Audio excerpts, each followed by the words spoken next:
All right, hello everyone, and welcome back to another episode of Spectator Mode. You're joined by the three hosts of Spectator Mode. There's some people who aren't in here. This is a guy called Keith. He's not around because of insert whatever you're going to say this week. My excuse is because he's playing too much Elden Ring. What's yours, guys? Why he's not here? Night Rain did come out for those of you who haven't noticed. Exactly. For those who haven't noticed, Night Ring did came out. Yeah. That is a video game, so that's what I'm sticking with. That's why it's not here. But yeah, you got us. You got myself, Gastilius. You got Kevin Kelly, no relation to wrestler commentator Kevin Kelly, and Scott, who plays RPGs. Yes, I play RPGs too, but you know, how many do you play in a day? No, I'm playing a day. Yeah, I don't see you on Super Stage coming. I thought about Final Fantasy Tactics. I thought about I thought about Clear Obscure last night. I mean, I played Clear Obscure last night. So yeah, but like I said, I don't mission.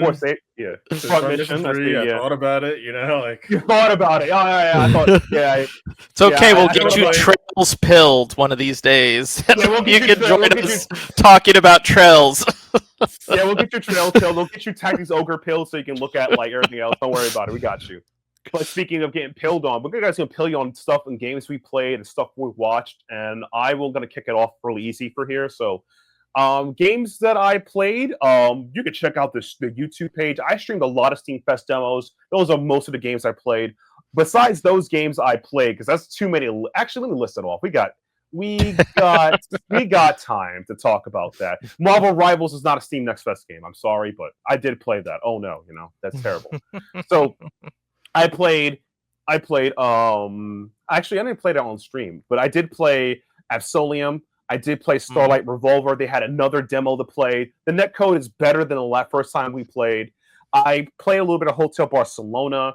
The game had a glitch, so I had to remove that from stream. It's just like I just died instantly.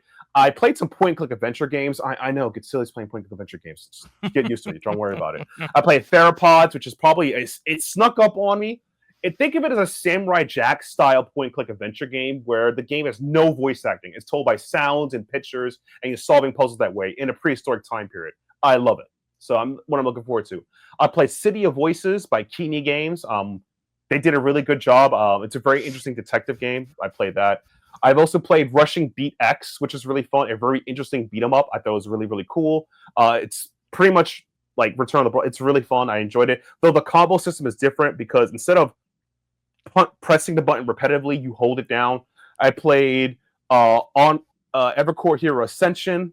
That was it's a fun MOBA kind of like cooperative game. There's a lot of new cooperative lobby style MMO games making a comeback now, which I'm very happy for because that's like a missing of the MMO genre. We used to have there was open world, there were social MMOs, or we call them slice of life MMOs or farm MMOs like RuneScape, and you can think of games like RuneScape. That's a perfect example. Like they're just like Guy Online, Club Penguin, very social like mini games, but also there were actual games to be had. But they also had like their own cultures inside each individual game. Yeah, pretty much. Yeah, plus and minus. Plus and minus, things you can't say online. 13 online. Yeah, like there's a reason we have chat filters now. Exactly. Yeah. Exactly. And then there was the lobby MMO, which are games like, I would say like Ragnarok Online. Maybe I could say like Maple Story. Games like Phantasy Star. Yeah, Phantasy Star 1 and 2. Phantasy Star 1 and 2 online. Those are or Universe. Those are lobby MMOs. I guess, yeah, like two some other. Two was a lobby. Some next shit though. That's the thing. So you got like 8 people in an actual raid. It's like what the hell? Well, you can get like 16 now, like some of the higher end extremes, but that's another time for another topic. You like emergency code. Yeah, emergency code. Go. Yeah, that was the time of our lives. But I play many games like that. You want to see more games I play? Check out the YouTube page on the live section. That's all. I've done 3 days of demos. You can check it out there. And I also play Final Fantasy 14. Obviously, I'm addicted to the game. I decided to play more PvP. That's because it's my jam now. And I've been playing a lot of Victory Heat Rally, which is a racing MMO that's really fun. And one game I've been playing a lot of because I saw an update to it was Duels of Fortune, which is like a kind of an indie fighting game, but that's about it. But that's all the stuff I played. Watched, I had too many games to play. I didn't watch anything. So, Kevin, would you like to go into the stuff you watched or played while, Stuff I've watched, definitely. I know oh man, what was the last time? I guess Gears, Guilty Gear, Dual Rulers, finished that. That was fun. Interesting ending. Interesting ending. Yeah. Interesting ending. Yeah. Like I'm just sitting there, like, oh yeah, I'm just sitting there, like, Yep. That's all I can say. Hey, I mean, it was a good tie-in, like, especially for what they were trying to accomplish, and they did pretty good. Yeah, it's a really interesting take on Terminator, if I'd say so. If anything. Yeah. Let's see what else. Lazarus. My last episode was insane as well too. Like, definitely you can definitely see the what's called the different. Actually, no, the similarities between that and Cowboy Bebop and other Shinichiro Watanabe type animes. So that conclusion was nice. I mean, the climax, more or less. Yeah, what else was I watching? I mean, yeah, Lupin 3 Part 4, or is it Part 5? Started watching that as well. All right, but definitely an interesting the TV show or the movie, the TV show or the cartoon. Movie anime? The cartoon. Okay, I want to be sure. All right, I want to be sure. No, I'm not watching that Lupin. Believe it or not, off record. One of my coworkers like, "Oh man, I'm watching Lupin." I'm like, "Yo, Monkey Punch is great." Like, who? I'm like, "Okay, I'm out of here." All right, I'm out of here. You just gotta say Lupin 3. Like yeah. You say Lupin, you're like, okay, yeah, that random black dude who kind of wants to be like the real Lupin, but he's not really a Lupin because the Lupin's in the story, and he's just a divorcee, trying to steal a bunch of stuff and then gets away with it. Yeah, it's just it's a different Lupin. Let's see. What else? I guess that's it. Like I know I was watching Techno Man, the Saban dub, which is incredible. Like, especially for what it was. So there's definitely that as well too. I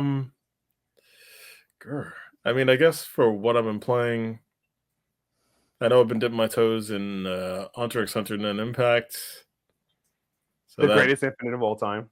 I don't know. The greatest infinite of all time. The greatest. The greatest. I'm not sure. No, it's the GOAT, man. I can hit 3 button infinite. It's the GOAT. The GOAT. Gosh. I guess. Counter. Counter, yeah. I mean, there's that. Went back to Street Fighter 6 because was thinking about going back into Fatal Fury City of the Wolves because Andy's coming out in the next couple of days. Actually, no, not next couple of days, like next week, actually. Yeah. Virtual Fighter 5, Ultimate Showdown, due to the fact that the first online qualifiers are showing up, so wanted to jump in that just to see how crazy it is. Like I know a certain top tier player didn't make it, so it's that means everyone can win now. Huh? That means you can win now. That means you can win now. No, you gotta understand. Every person that could beat you is not, and your chance of winning go up. You gotta start thinking like a real fighting game player. You know what? Daigo lost, my chances go up. Momochi gone, my chances go up. Kazunoko, my chances go up. Every of them go up. It was like, don't worry about it. Don't worry about it. I gotta see what the rules are because I'm not sure if he can still jump into the online qualifiers. Because God. No, you probably most qualifiers you can still do it until there's no ban. Like you could, I think for a while, I think some people banned if you want to qualify, you can't enter the qualifier because that's messed up. Yeah, exactly. Yeah, that's like some places do. Oh, totally. Just gotta see what the rules are because I know Sega's released about like 4 of them at the moment. Yeah. For like I guess for the US region, quote unquote. So they got like 2 different regions, but they're like, oh, we're not telling you which ones they are. And it's like, yeah. Okay, so you got Asia, you got Europe, and then after it's like, oh, this other extra region on top of that. So you're not talking to me about it. Yeah. What else am I jumping in? I know Clear Obscura. I was playing that last night. Still finally started using the Pictos properly, so that was. It doesn't teach you the best when it comes to the Picto system. No, not even. Having a random grunts one-shot kill you after you miss a parry. It's like, no. Oh god, yeah. There's something missing here. Yeah, definitely GG's. Yeah. Yeah, exactly. And I'm still. I guess I'm kind of waiting for Front Mission 3 if we're going to be getting that, but yeah, that's just something else. That sounds fun. So, Scott, let us know what you've been playing and watching, man. And I swear to God, if you tell me, yes, I've been playing Trails of the Sky first, and all of you don't deserve that game, that would be messed up. That's what I gotta say. You think there's set review copies yet? I would know. I've asked them almost every week. Yeah, I'm Scott. Me, I'm the biggest fan. I built this company. Me, myself. Well, let me know when review copies are going out, please. Oh my God. But that one is. I won't discuss the Steam Next Fest demos I've played until we do that segment, so I'll just go with the games that I've been playing.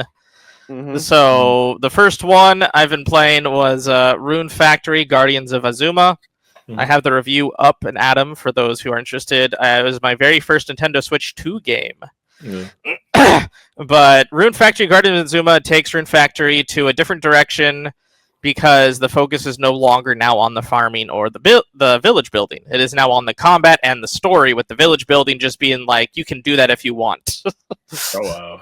Which is an interesting thing, and I noticed that a lot of the purists of Rune Factory are very not happy with that, because that's what they play the series for, is for the farm, the farming and the village building system. You still have that, you still have the bonding system, it's not a focal point of the game. So, if you just do the story and that's it, then it's a pretty short-ish experience of just getting all the villages back up, finding all the people, and getting all the gods their powers, and then returning the land of Azuma to actually having life breathed into every single crevice you can find. Yeah. So. Oh, wow. Ooh. So some people aren't happy with that. I actually really enjoy it, because if I wanted to focus on the farming aspect and the bonding and the village aspect, I can, but I also don't have to. It's not necessary now for me to progress in the game. I can just do the main story. I can just do the combat. I can just do my focus on what I want, which they even allow you to do that with their new skill tree system, which basically adds all the different experience points you get with whatever you do onto a separate skill tree. Yeah. So every time you use a certain weapon, you get experience points with that weapon. Every time that you do something social, you get experience points for that social activity. Every time you do gathering or using your tiller to farm, you gain experience points in that category. So everything is segmented. So if you want to get maxed out, you actually have to do everything. Ooh, damn. So I really like that aspect a lot, and they also, in case you are someone who's like me and you don't do a certain thing in farming, they also now have, after every day, if you do a certain amount of activities, you get something called an all-purpose experience point. And if you accumulate these, you can use that in any skill tree that you want. So in case you aren't doing something... Oh, sorry. I feel like that maybe they could be mad about that, because it's you're not... How to put it? You're not on the 100% grind, you know? That could be. I can see why people could feel, but it's wow, I didn't do mining. I guess my mining goes up this week. Yeah. I can see why they would be upset about that. That. I'm not saying it's a bad thing. I can see why they would be upset about that. Yeah, I really liked it. I also really liked that they incorporated the mouse controls into Rune Factory with the Switch 2. So if you just pull off the Joy-Con, use as a mouse, you can actually do that for all your building or your field tilling needs. So you don't actually have to just go individually each single thing. You can just click on it. Oh, shit. So you're playing a computer game. That's neat. That's kind of neat. Not gonna lie, that's kind of neat. I really think that if like you have more developers utilizing the mouse mode and like the controls that allow you to utilize some of the functions of the Joy-Con, like Cyberpunk even has like gyro controls and like Wii motion controls in the game if you do Cyberpunk on the Switch too for some reason. Just kind of really cool, but I mean, you don't need to have it. You don't need to use it. You can still just use like the Joy-Cons as Joy-Cons. But if you're someone who really likes the Wii and you want to get something like a Wii controller again, you can just do that with the Joy-Cons now with the Cyberpunk game. That is not cool, I'm not gonna lie. Yeah, so there are some things that I think are going to be awesome if they get incorporated into like the Switch 2. But I also imagine that we're going to have a lot of third-party developers that act like it's just a Switch 1 but stronger, where they don't actually utilize like the touchscreen, they don't utilize the gyro controls, they don't utilize the functionality of like the infrared lights or anything like that. It's just another console platform port. That's what I get sometimes with some of the other Switch games too. Like they forget that it's a touchscreen. You can that's one of my biggest gripes when it comes to like certain third-party games like visual novels or like sim games that should have like touchscreen capabilities where you can touch things, and they don't have touchscreen capabilities, so you have to actually use the cursor with the right analog stick, and the cursor is super slow, so you're like, oh. I mean, I felt like that with I think Duofield Chronicle, Triangle Strategy, like a bunch of strategy games, and I'm sitting there like, okay, I should be able to like. Imagine play Diofield Chronicles like on the even on the PS5, you like use the touchpad to like be able to move the cursor to move it a lot faster than using the analog stick. Yeah, but that's not always the case. Anyways, I'm getting distracted with discussing things. But and I still have to go back to the DLC for that too. Like I've been meaning to. Yeah. So I also actually got the chance to play Bravely Default. I got a review copy of that game, and I'm still pretty early on, so I'm working on the review for that. But I'm glad that it's finally making a comeback, and it's no longer stuck on the 3DS.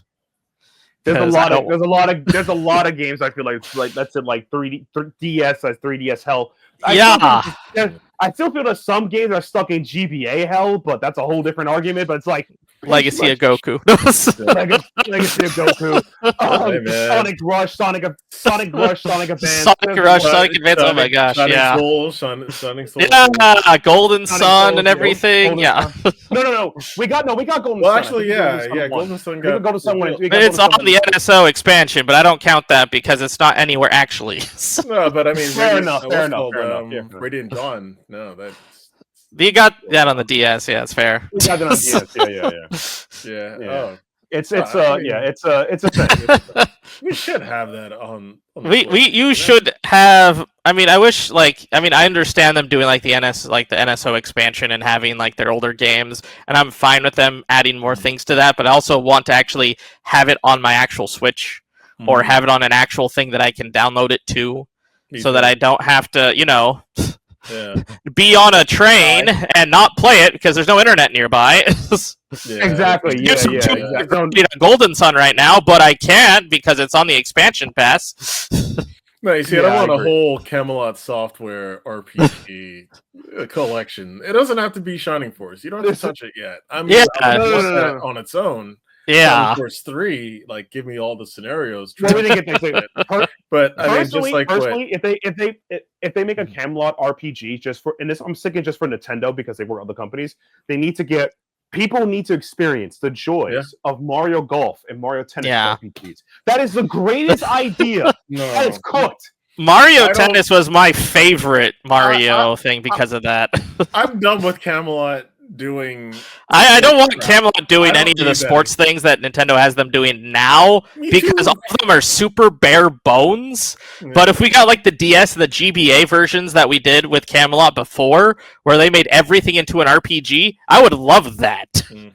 When they made Mario Tennis on the GBA, like your own custom character, you are a plot line, you are working with Mario to save the day, and you are building stats to then join a different partner to then actually have a plot infused with the actual tennis corporation, which made great sense. Exactly. It's games why that worked that we have like RPG golf that exists, where people are making the sports games into RPGs because they're fun.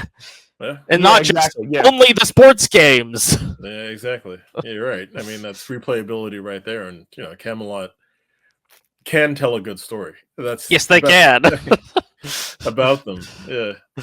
But they've been regulated to Mario sports hell for like the last 2 generations of Nintendo consoles now.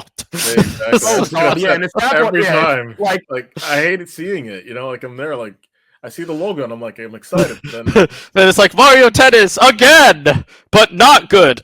yeah. exactly, yeah. Give them some IP stuff. Don't do the same. Well, yeah. I mean, Intelligent Systems. At least they get off by saying, "All right, let's make a Fire Emblem." Camelot's great, and they're like, "Oh yeah, just make another Mario Kart game. Exactly. Make another Mario sports game. You make Mario Golf, but less things this time. Okay." Oh God! It's sad. Another game that I've been playing is Yao Ling Mystical Adventure. This is a very interesting like Pokemon type game where it's like a creature catcher, but instead of using it as like a turn-based system where it's just like you attack, they attack kind of a deal, it's a real-term strategy game where you can have up to like 7 of your creatures on the battlefield, and you can assign where they go and like what they do, and then you have to basically make sure that the other enemies are then taken down, which is kind of cool. But the story itself is still very much like a Pokemon-esque. You go and defeat the mystical creature keepers of each village to then find one giant like dark forces that's going on, or in this game it's just demons. Oh God! But it's actually kind of fun, and I love like the strategy, but it also makes it very difficult because you have to do a lot of grinding in certain sections before you can get to like actually having the creature party that you want. But it does add a lot of layers of depth to like your party because they're all out at the same time, so you have to actually have a good chemistry of your team party, so you just can't have one person that takes over everything like you can in Pokemon. I mean, you could try having it where you have one really strong guy and then he can solo things, but the problem is he can get overwhelmed very quickly if you have 7 people just jumping on him because they killed all the rest of your party. Yeah, so you have to actually equalize your party and your forces, and also make sure that you actually have a good chemistry of like healers, blockers, defenders, attackers, and like debuffers. Yeah. Because sometimes if you don't do that, you can even have like infinite loops of enemies that will have like someone who can summon, but if you don't have a ranged fighter, then they can't attack the summoner. So you're just constantly dealing with a bunch of peons all the time, and it's kind of annoying. So it's just like you have to actually think pretty strategically on how you go to each battle and each encounter, which is really cool because it's definitely a different take on this type of like creature collector type of game. Yeah. Yeah, that sounds cool. It does. Yeah. Yeah, it sounds cool. I think it's been a lot of interesting creature collector games from like Beastars, Sanctuary. Yeah, it has been. There's a lot of people like trying to innovate the space. I hope people play them. But yeah. I really hope we get people that play like Temtem or Cassette Beast or I mean even Pal World has some interesting interesting ideas. They're still gonna be around. Yeah. They are doing very well with slavery. Yeah, that's so weird, man. It builds, like I said, it builds character. It's good for the kids, you know. Yeah. You're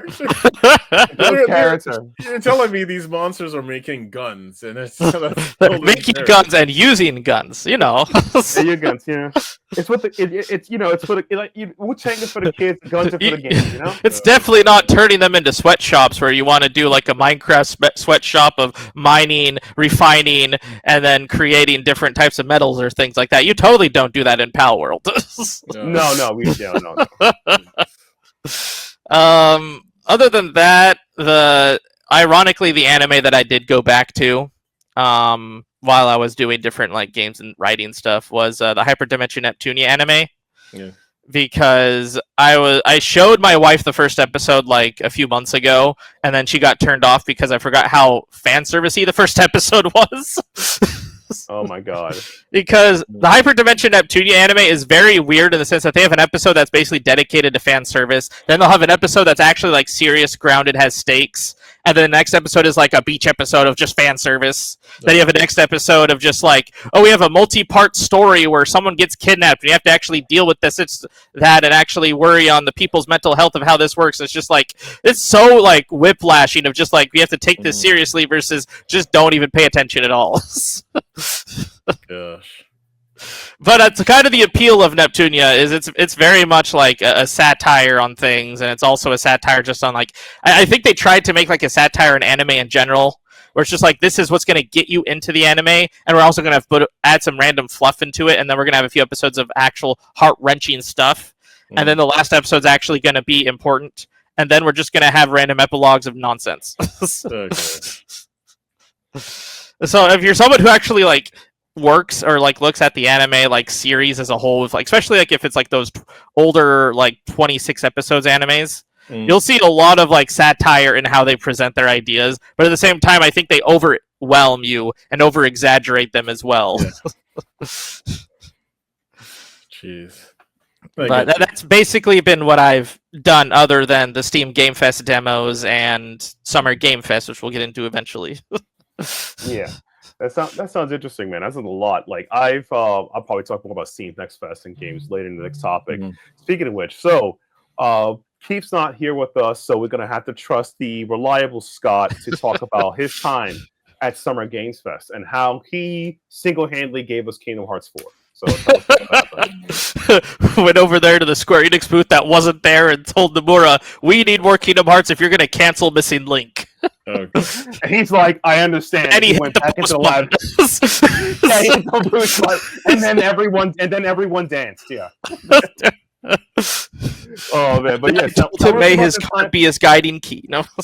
Oh god, yeah, but yeah, tell us about your time at Summer Game Fest. Like you were there for about I think a week. Yeah, we were there for like 6 days. It was crazy. So I went down Thursday to get all my hotel stuff situated. I didn't like the Summer Game Fest like committee gives you like 4 or 5 hotels that are like if you go here you'll get discounts on everything. But I usually go to a hotel that's usually cheaper than what it is on discounted for those ones because they're usually a lot nicer.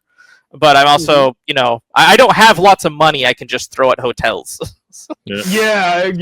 Trust me, I know what you're. Yeah. Like, I went situated at my hotel, and Thursday was pretty much just dealing with getting everything settled for our big Friday.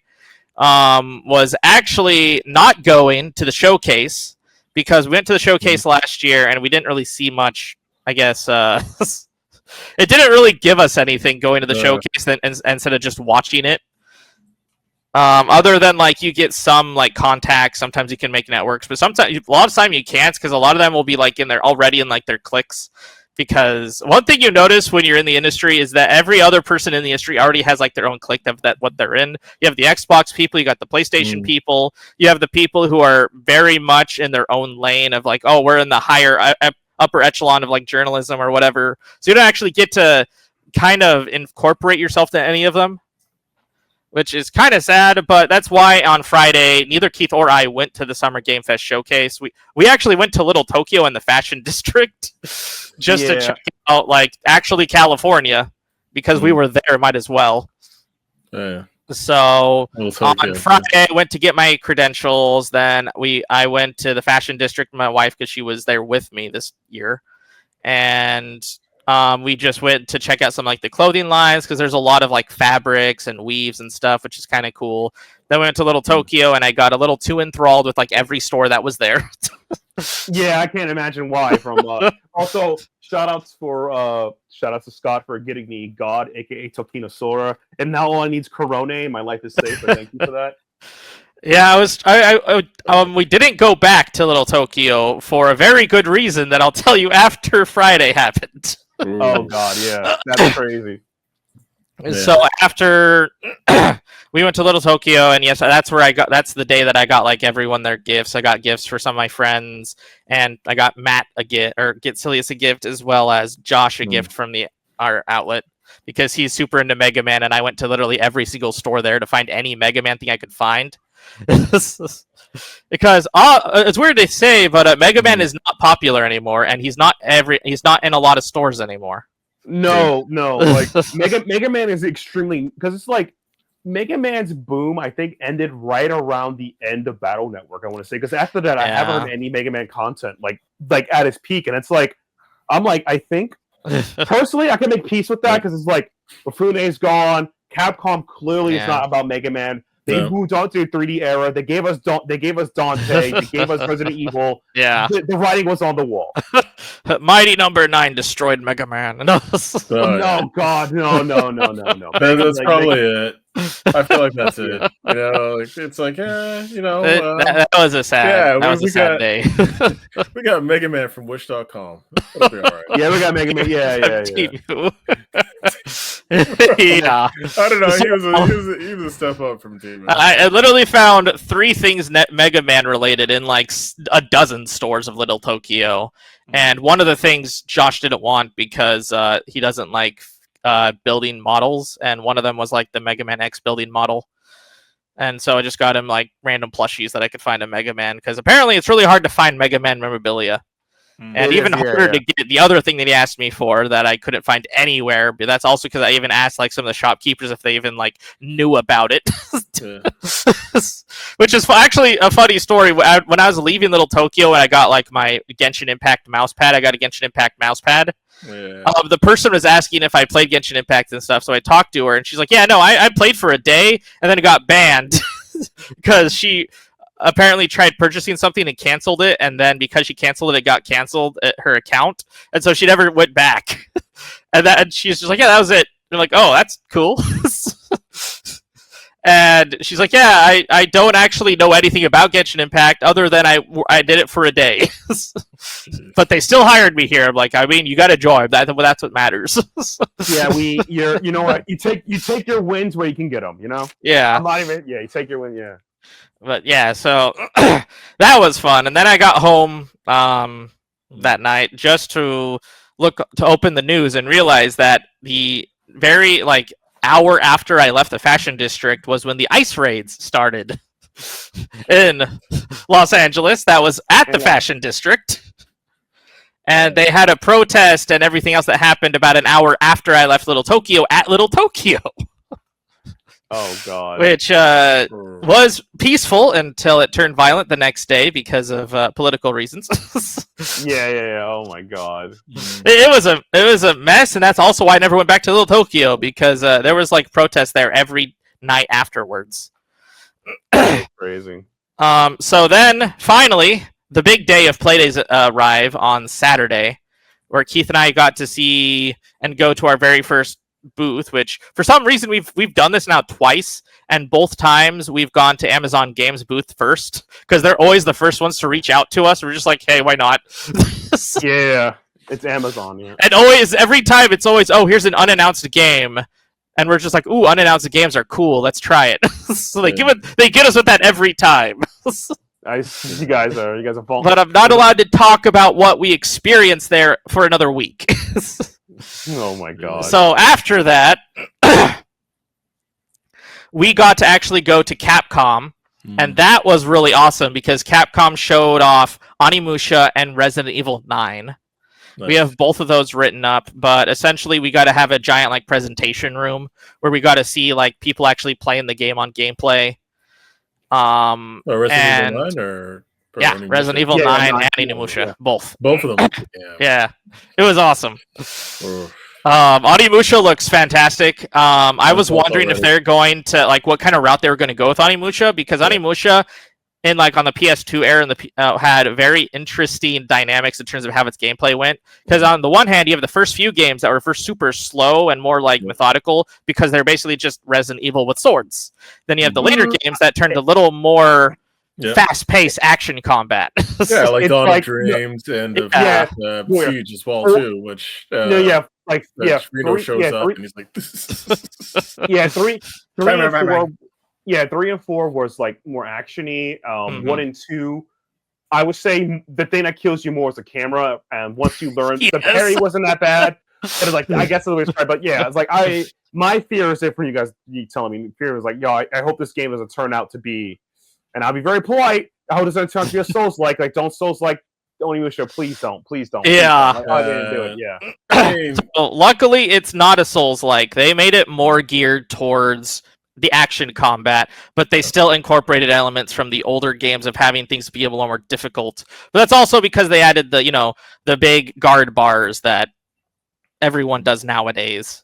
on like boss fights where you have to beat up the guard before you can actually do damage to their health, kind of a deal. Oh, God, Yeah. not that again. Which I will admit that they do this interesting because once you actually defeat their guard, it stuns them, but it also gives you a critical attack where you can actually either attack like a vulnerable spot, or you can attack a spot that you can like damage a limb, but also it gets you more experience, so it doesn't do as much damage to them.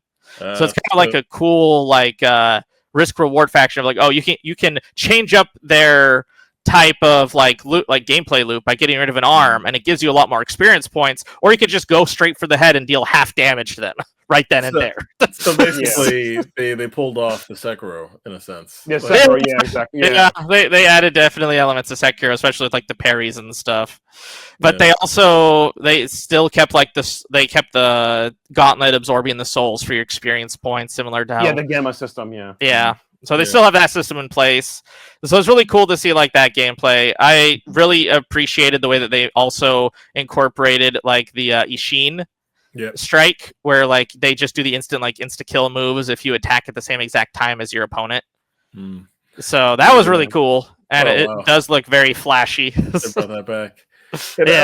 I was kind of surprised at what they said recently, how the Netflix animation as well as this, they're two separate things, even though they're still using Musashi as the actual inspiration.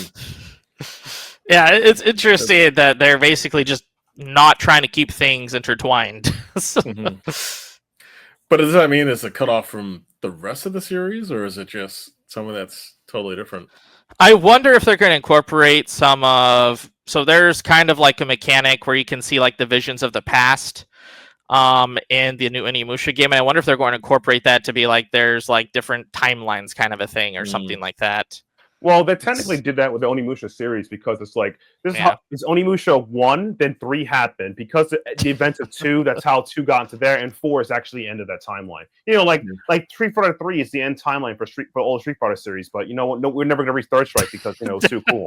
I mean, it was 3 until basically 6 showed up, right? Because until 6 showed up, exactly. Yeah, that's what because 4 and 5 like they take place before 3, which exactly no damn sense. So then you got the Alpha. Alpha's like literally like between 1 and 2. Between 1, before 1, and it's like, wow, look at all these cool characters, and then I never see them again. I'm like, thanks. Yeah, but then after you got Alpha 1, which literally isn't shit because this doesn't count. Alpha 2 counts, and then all of a sudden they were like, Alpha 3 also... No, Alpha 3 doesn't count, but Alpha 3 tries to say, yeah, but we're still going to find a way to kill Bison in Alpha 3 anyway. But Bison which is like, I body, guess... So... yeah, like, I get... Like, yeah, Bison was the big bad. I'm like, how? He wasn't a character then? Like, how did that happen? Okay. Yeah, I mean, never underestimate Bison. Exactly. I mean, it's like, I felt like Udon did a better job explaining Bison. Whoa! You can't give credit to third-party sources. You know how Capcom feels about that. They'll retcon it and hurt your feelings. We don't talk about Bison. No. Hey, they brought the Capri into 4, so exactly. They care. Quotation. Use that very, very lightly. They care. They care. They care. Onimusha looks really cool. I hope that they don't add too much spongy enemies. It didn't look like they had spongy enemies on the gameplay that we saw. Okay. But it's always possible that spongy enemies can become a thing. If there's one thing I've learned of like the God of War difficulty settings, it's the only thing it does is add sponge. Basically, yeah. That's why I never like going to like the more difficult settings sometimes, because it's the only thing it does is add health. Like it doesn't actually change the game. Yeah, exactly. Yeah, they don't want to take the loot in. They're just like, oh well, you know what? Add a couple thousand more. Then we go to see Resident Evil 9, and that was fun. It was also extremely fun to hear like the people in the audience, as like we got to see like the gameplay segment of just seeing the first person view of going through like grabbing the batteries and then seeing like the lights go out and everyone like, oh. Yeah, about everyone was just super just like into the gameplay that like if when something happened, like everyone was like, "Oh my gosh!" Yeah, question about that. Yeah, bringing it up. So when it comes, because you like they all stated that you've got first person and third person. mm-hmm. So like during like actual cutscenes, what happens then? Like, is it something similar to Elder Scrolls, where it's just cheaply done and saying, "Oh yeah, you know what? It's just going to be this one view."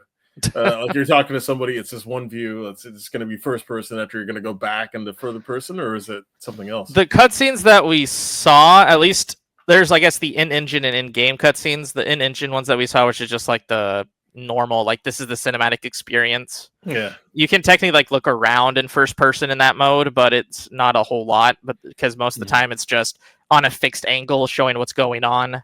Yeah, and then you have like the events that happen in the game. That's not really a cutscene, but it is a cutscene because like things are happening and you can see it happen. But it's in whatever viewpoint you're at. So it's based on your viewpoint in that regard. At least that's what we saw. It could be completely different when it comes out. But it was actually really fun also because with the very end of the demo of that we saw was the person going to the start menu, going to view, and then going to third person. And everyone's like cheering. They're like, "Ah! Resident Evil is back!" It's like it never left. But I was gonna ask about that because it's like, is it really like when you're saying third person? Is it going back to fixed, or is it saying okay, it's the same thing as what's going on in the remake? It's the same thing as the remakes. Okay. So you can control the camera. It's not going to fix camera angles. I'm sure that there's some people who are still purists of the old PlayStation 1 era Resident Evils that want the fixed camera angles back, the tank controls back. We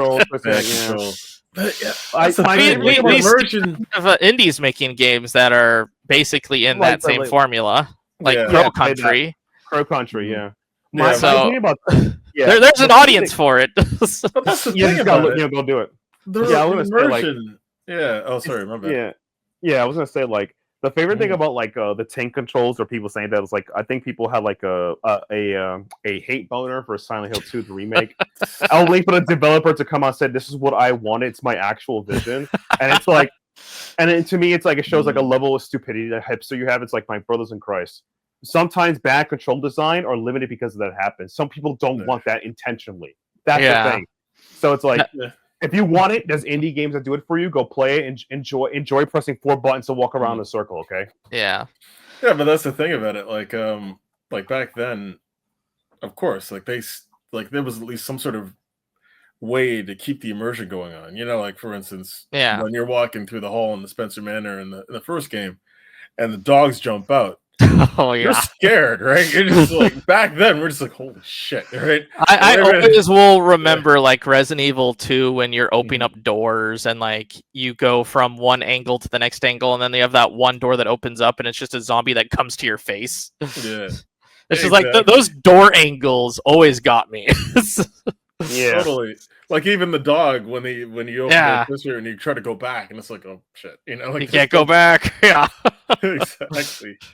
I mean, trying to see how they're gonna like duplicate that when it comes to indies, it doesn't feel as if they know what really scares people. It's like they do. You play them, like I said, if you played on mouthwashing, that's a different type of horror. It's a social horror. Like my opinion is that I think that people. This is my honest opinion.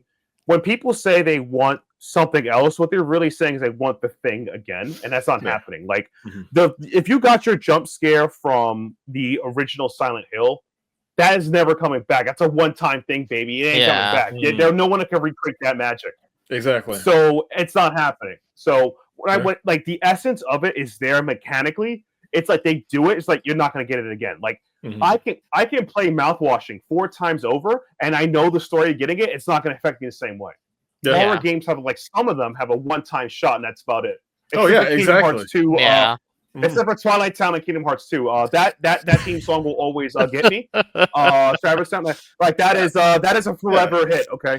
Whenever you hear someone talking about summer vacations, the tears just come. No? It's like I mean, it's like finally over. But it's just how Capcom is. Like especially when they switched it over to Ethan, in like 7 and 8. Like, for instance, that one part where Ethan's about to get that thing, and all of a sudden you just see this random thing just slice going down, and you're just like, what the fuck is that? And then you realize it's Emma Crest like slicing your arm off. Yeah. And that got me. I'm like, holy shit. Yeah, exactly. Yeah.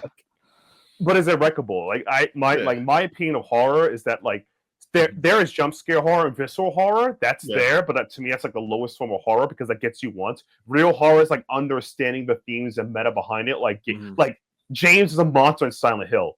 Let's get that out the way. Jimmy sucks in mouthwashing, things like that. That's like real horror or choices you make from that. That's like that sticks with you forever. That's some good stuff. But it's like, oh, my arm got sliced off. Oh my god! Then you play it again. Like that's it. I think that's one of the reasons why they're starting to go more into like the Nemesis type systems in Resident Evil 2 because they always have that potential of coming up on you or coming in front of you kind of a deal. Exactly. Yeah. Exactly. And that's a different type of horror because it's like there. But I feel like. But I do feel like a lot of horror fans don't know what they want, and when they say they want it because it exists elsewhere, they look at I just want to be scared in Silent Hill 1. I just want that feeling back. I want to have the memory reemerge, basically. Yeah, that's like that's not happening. That's not happening. So I think Resident Evil 9 was great. I think there's going to be some people who are going to be really interested to hear about the lore because it's based on a character who's the daughter of another character that's an Outbreak. And some people don't even know Outbreak existed until after this trailer. I remembered Outbreak. Yeah, I wish I played it. Like, between that, Gun Survivor, there's a bunch of, like, Resident Evil side stories. There's a ton. Yeah. I mean, there's still, like, some of us who are hoping that Code Veronica comes out again. Oh, my God. Oh, man. But in the Capcom booth, we also got to experience... We actually got to play this one, was Pragmata. So this is a game that's been was announced a few years back that kind of went silent and then showed up again this year. It was actually there. It is actually playable. It was actually really interesting. It's not just a shooter, but it's also like a puzzle game because you'll have characters that have armor that you have to get pierced, but the only way you actually get past their armor is if your other partner, your little girl there, has the ability to move her hands to remove armor. And the way that you do that is by using a little puzzle game to get the line attached in the order they need to be in while you're trying to aim and not die. Wow. So it's kind of like it's not really fast paced, but it feels fast paced because it's they're coming slow, but you're not only just shooting, making sure they're not doing anything, but you're also making sure that you're doing the puzzle correctly to get the armor off to then shoot them. So it's pretty much super hot with Tetris on top. Yeah. Damn. It's funny because when you first play, when you first tutorial, everything seems super slow because the robots are moving slowly. You can just shoot them. You're oh, this is easy. And then you incorporate the puzzle. Oh no. Oh my god. Sometimes the puzzle's easier, and sometimes the puzzle's I'm just gonna run away for a second and do the other guy's puzzle first. That's funny. That is. Pragmata seems like it'll be fun, but I also think that it's going to be one of those games that's going to be interesting to see if it gets an audience because it is a more of a unique type of third-person shooter than what people are probably used to.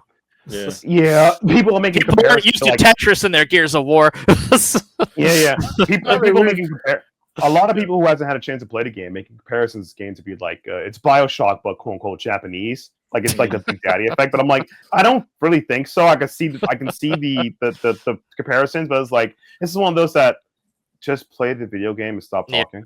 That's please stop. It's a very unique experience, and it's one of those things that I can't I can't incorporate fully in how I reacted to it. Unless you play it, and there's going to be a lot of people who probably will watch Let's Plays thinking they understand the game but probably don't because looking at the UI and how the systems work, it looks a whole lot different than when you're playing it, just because what would make sense with the analog stick controlling the puzzle is that's not how it is. It's the face buttons, so you have to actually figure out which face button goes where, and it's a whole mind game at the same time. Oh, totally. I went to also Phasmophobia that I can't really talk much about because that also is a thing that's under embargo. But we got to see Phasmovia's newest update. Do you die faster this time? Is that the update? You just die faster. You die faster with more people.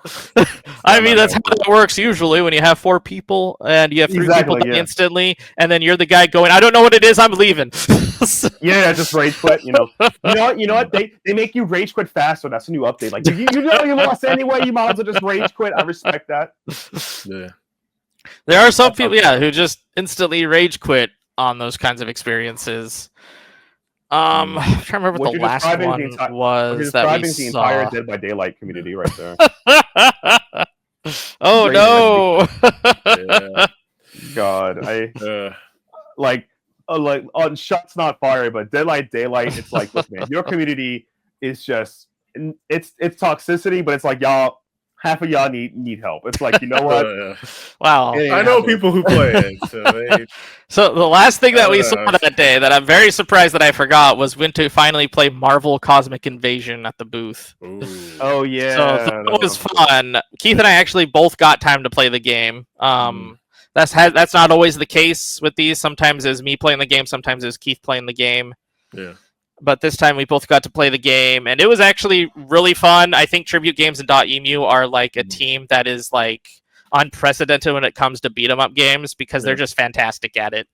Oh yeah, definitely. It's really fun, and it has a lot of variety in terms of like how you play the game and how like you want to incorporate combos, because you can change up the way that you use your like second character. You can actually incorporate their combo into your hit and then switch back, or you can just have them basically not permanently on the field, but like every time you press a button, they will get on the field and do a move. So you can do a combo, let them do a move, then continue your combo.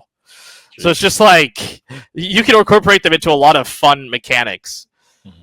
And you want to make sure that you have a team consisting of a ground fighter and an air fighter, because otherwise you're going to be trying to do a lot of double jumping with the ground fighter, and it doesn't always work.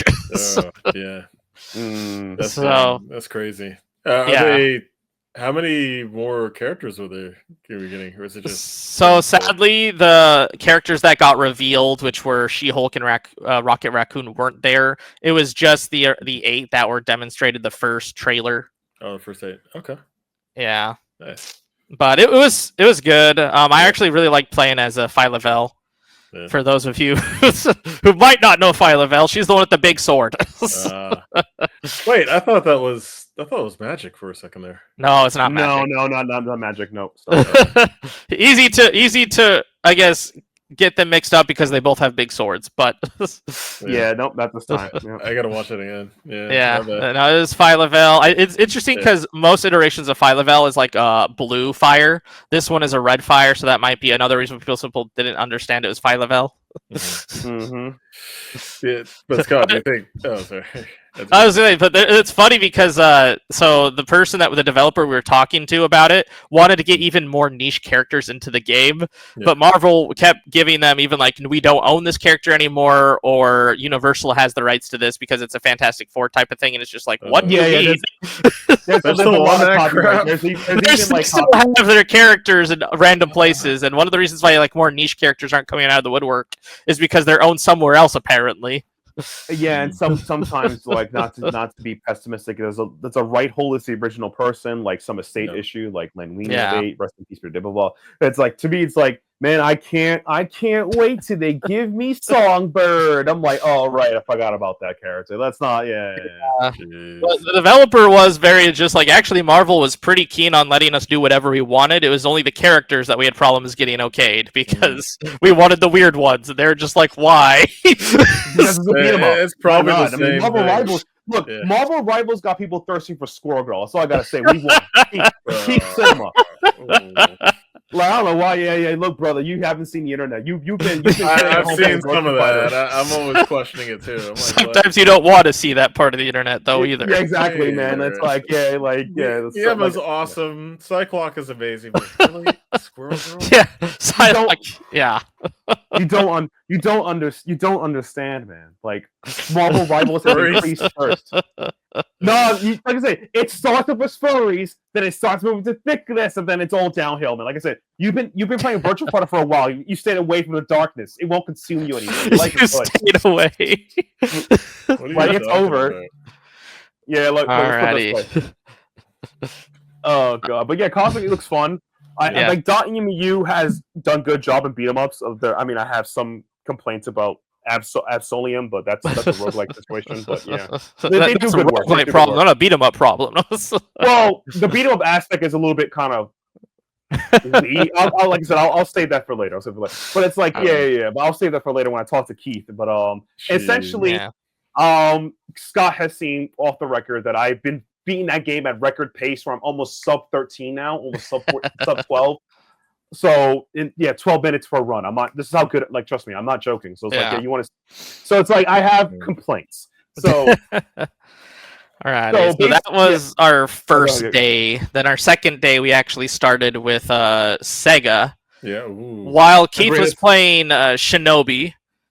I was playing Sonic Cross Worlds. Wow, Sonic Racing.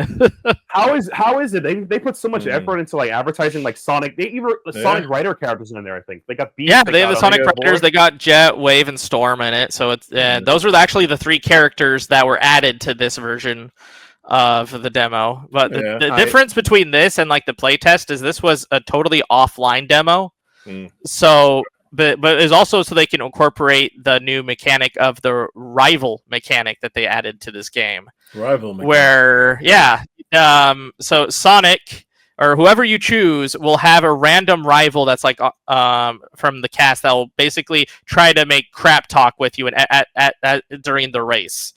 And they'll also focus on you specifically to try to beat you in the race too. They'll obviously try to always be first place, but if it's you and like another person like back to back, they will always focus on you. I respect that. Which is kind of funny because I started getting into a heated rivalry with when I started doing the 4-star levels of rivals. Wow. I was playing as Wave. And my rival was Amy Rose. I'm like, oh, this is easy. And then rival Rose started talking crap to me. I'm like, no. I am not getting crap talked by Amy Rose here. Oh, no, not today. Not me. Right. And so I focused all of my attention on making sure Amy Rose was not in second place, but like at 6th or 7th. So I just constantly just throw everything at her specifically. I'd let her like get in front of me just so I could shoot her with like 2 things to get her in like 4th place behind me. It was just great. Hilarious. It made like that was my entire goal, was making sure that rival was always behind me, or at least super far behind. And I had one race where I even got them up to like 9th place because I was just so focused on bombing them every single time I got a bomb or putting the mine right in their path. Because I knew that they were always going to be on my butt as long as they were my rival, so I'd make sure that I would like go to a place where only they would go, drop it, and then watch the bomb explode on them. I can live with that. I can live with that. So it's just funny because Amy, like I don't know if every racer has individual voice lines for your for like the other character that's a rival, but Amy does have individual voice lines for Wave. She kept crap talking like for Jet and Storm, being like, "Oh, these boys suck. Yeah, I got the better boys." And Wave's like, "No. You stop that." Whoa there. Like I hear numbers like say what? We're dating since when? Who? So I that also just added more fire to like I will make sure that your life is crap in this race. I will ruin you. So I actually had a lot of fun with that demo that they showed, and I think the rival mechanic is the reason for that. Oh my god! That's because otherwise it played just a bit better than like the beta tests. Like it was a lot more polished, and we didn't have any like bugs like I had during the beta test. But for the most part, like racing felt pretty much the same, except for the added versions of like you got the airplane segments and you had the boating segments that were added to the levels that you could get to. So while I was doing that, then Keith was doing Shinobi, and he basically called Shinobi like the game he loved the most at Summer Game Fest. Sounds good enough. Yeah. After that, we went to the Magic the Gathering station because they had a booth set up for their Final Fantasy collaboration.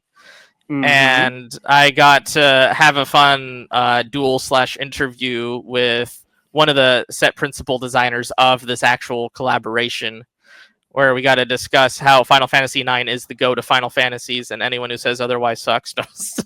Yeah, if you could post on this guy called Sebi, post on his like social media, that would be great. Because it's like, I'm sorry, man. Like, I respect you. I think your paints are cool, but it's like, yeah, Sephiroth's a better villain because he's more relevant. That's not how villains work, buddy. That is not how villains work. And Kefka won. Kefka is the villain. Kefka is the villain. I mean, I feel like Kefka's a villain. Arden's a good villain. Yeah, Zane's a good Arden's villain. a good villain. Biz villain. Yeah, exactly. Jet. You could argue Jet and Sin are villains. You can argue that technically for 10. Or the most people probably remember Seymour the best from 10, but I hated Seymour the most. Yeah. I mean, well, Seymour was a religious zealot, so yeah. I just remember having to fight Seymour like almost after every single level, and I was just like, "Why are you still here?" He's like, "I know, yeah," but it's like, and then you get the revelation that he's dead, and you're like, "I noticed. I killed you twice. Why do you think I'm surprised?" Yeah, exactly. Like, he was dead. Like, now he's dead. Before then, we had a problem. Yeah, I was I remember as like a teenager just being stuck on I think like the 4th or 5th fight for Seymour because I was just hated that fight because he was immune to literally everything, and I just basically had to like just grind up damage numbers because that was like the only thing that could hurt him. It sucked. Yeah. It was like the one time I had to actually grind in 10 was because of that stupid Seymour fight. Oh God, so good. But so Magic the Gathering, we had a lot of fun conversations and discussions. I don't know when that interview is going to go live. It'll be whenever it gets done edited, whenever that could be. Whenever that could be. But I wrote up a piece on what I thought of at least the decks, because we got to play with the starter decks, the new starter decks, the new Cloud, and the new Sephiroth, and kind of like just like what they added. Like I played the Cloud deck, and it was very focused on the job select system, which was basically a lot of like equipment based deck, and also because a white deck essentially, a white deck, a white red deck because Cloud is also red, and if he gets equipment, he turns into a monster. Oh my God! Which I did get to experience again more because we got a starter deck, the starter kit that had both the starter decks for being at that booth, which was fantastic. And so I actually got to play it with Kelsey when I got back, and I demolished with Cloud because when you get equipment on Cloud, he turns into a monster with haste and double strike. And it's just God. Why did you give him double strike with an equipment? Why not? Why not? To be fair though, I think he has an ability like for I think it's a spell they gave him in the set where he can like automatically exile or remove from play a minion. So it's like, why not at this point? They really wanted to make Sephiroth and Cloud just OP in those decks, which I'm fine with. I respect the OP-ness. Yeah, I respect it's not the levels of OP-ness, but they're the poster boys. They are the poster boys. I mean, let's be honest. The commander deck for 7 is going to be the most bought, the most scalped of all of the commander decks. And it's going to be the most popular one. It's the one that I've seen the most people buy that I like know outside of like this group of who play Magic the Gathering or who have played Final Fantasy. It's always the 7th commander deck. And even my own wife, when we found commander decks out in the wild, I asked her which one she wanted. I'm like, I'm getting 6 just instantly, and she's just like, I'll get 7. I'm like, you're one of those. My God, it's the opposite. My guild tides that play 14, most of them are trying to hunt mostly like the 14 cards. Like one of my friends is your Stola fan. Your Stola, look, she's best girl. I'm surprised that when you buy this set, it'll come with sassy comebacks and insults, but you get what you get. I'm expecting the 14 and 7 set to purchase the most, highly. I think those to be further. Yeah. It's sad because I think 6 is the least purchased one. It's like nobody cares of the pixel games anymore. No, it's that's why I think I told you, like I say for a while, like I feel 4 through 6 is underappreciated now. I don't mean that like as a hipster, it's really underappreciated. 4 through 6, especially 6. Like I mean, sure, 4 definitely has like one of the better stories, like especially with the whole we got Cecil. conflict, Cecil, and and Kane, and always having to fight the darkness within. It's like one does a lot better at fighting the darkness than the other. oh, Yeah. by miles. If you By know, miles. you know. Yeah. By miles. Yeah. Yeah, Wait, so after Magic the Gathering, and we got to have that fun interaction, we went to go do Lego Party, which is basically just Mario Party, but Legos. Nice. Yeah. And it was really fun because we got to have a lot of fun with Keith and I playing, and then we had another person from another outlet, and then we had one of like the PR people playing with us. Mm. And I just felt bad for Keith because every single thing decided that it wanted to ruin Keith's day. That sounds all about right. the blocks that were for stealing or like taking stars or coins was always at Keith. All of like the RNG, there's like if you hit like a turkey gobbler, it'll fall on a random person on the map, and it was always Keith. He had like 4 or 5 bricks, and it turned into 0 by the end of the game. Yeah. Mm. Which, by the way, I won because I had like 7 bricks. And the weird thing is, you know how Mario Party, they'll do like the post-game rewards. I'll give you like surprise golden stars. I was expecting that for Lego Party, but that didn't happen because I was fully expecting to lose because some person getting like 2 extra bricks and getting above the 7. But no, it just went straight to you win. Congratulations. So I was just like, good. And Keith was over here like, I'm just going to say I hate this game. And I'm like, well, that sounds like a personal problem. Exactly, yeah.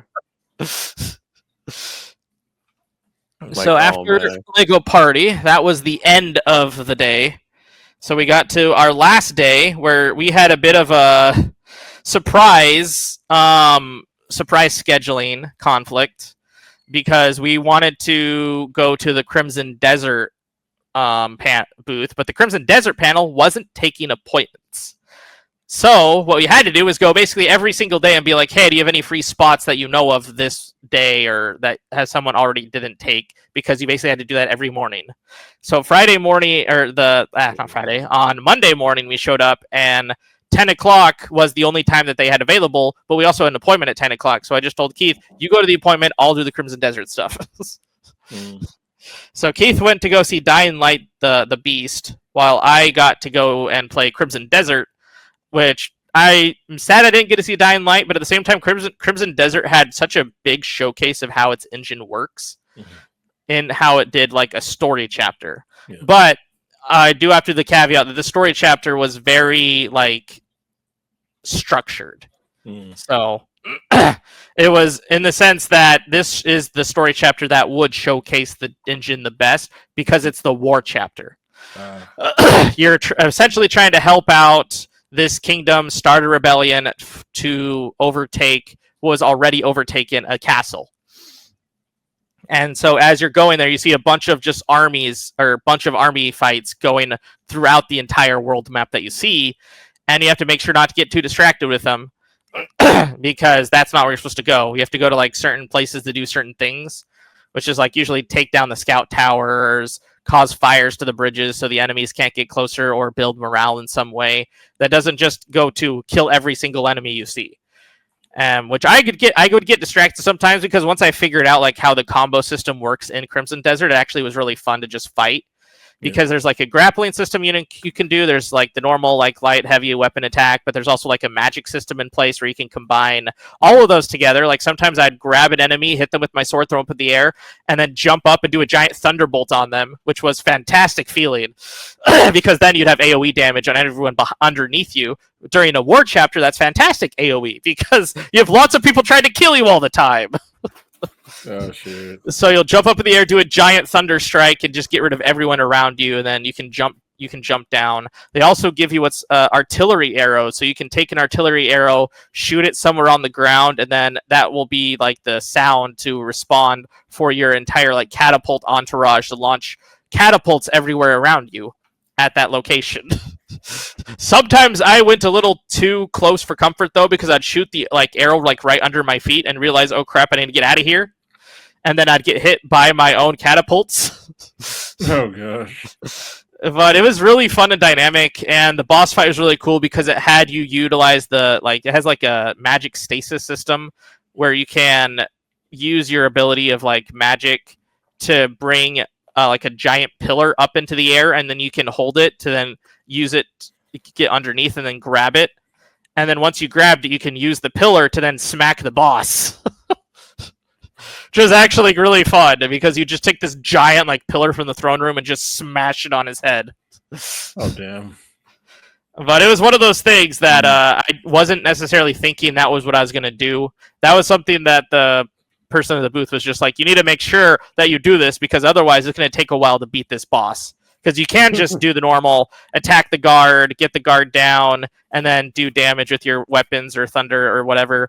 Or the thing that I did to get the guard down the most is I would lure him into like a water area, because it was like raining at the time and there's like dynamic water. And then I'd get them on top of the water, then use a lightning strike to then turn the whole thing electrified and then stun him for a bit. So then I can then reduce his guard even further. There's a lot of systems in place, and there's a lot of dynamic engines that they're trying to do.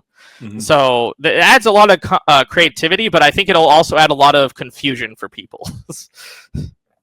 But I really enjoyed myself with the Crimson Desert one. I think that the dynamic engine is going to be solid. And even though like they did tell me that, oh yeah, this isn't going to be how it is in the game fully, because this is going to be a crazy war chapter, not everything is a crazy war chapter. So we just want to let you know that, so that you don't go to the expectation thinking that this is just a war game, because it's not fully a war game. Oh, no, totally not. But I guess there's different... I guess there's some similarities between that and what they've done in Black Desert. Yeah. I mean, makes sense. I think they're using the same engine, so... Interesting. Yeah. Yep. So after that... Oh, sorry. Yeah, after that we went to the Wu Chang Fallen Feathers booth. That's one that Keith mainly played, so I can't really talk too much on that. It was... He did the first fight super easy. The second fights took him a little while to get and understand. But it was kind of funny because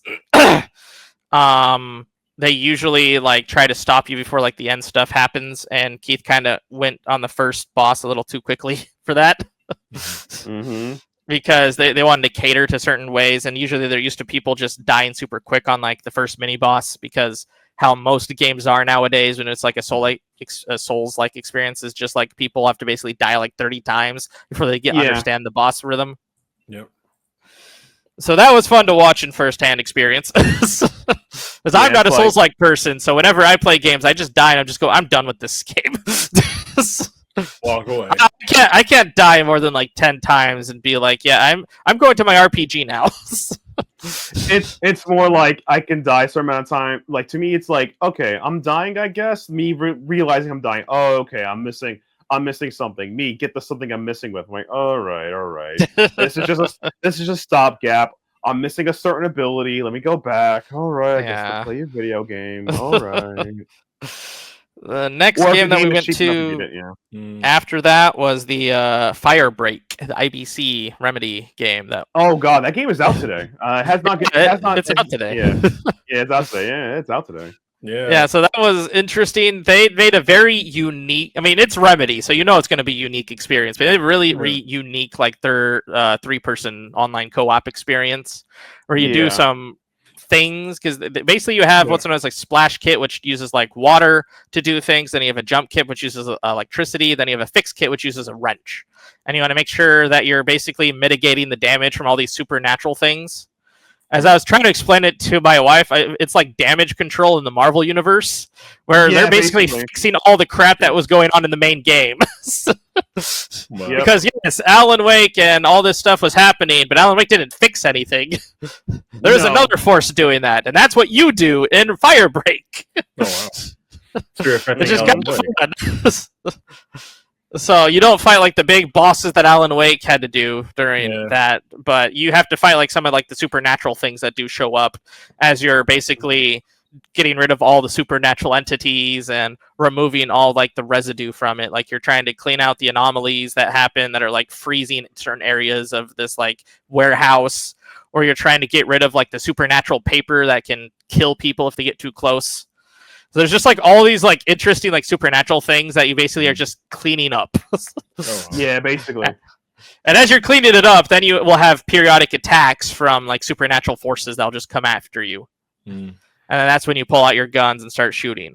So it's a really interesting way to do it, and it's definitely one that you want to do with people, because you want to make sure that you have every kit at your disposal, because if you don't, things take a lot longer. If you don't have a person with a wrench, then that means you have to manually repair things, and that can take a while.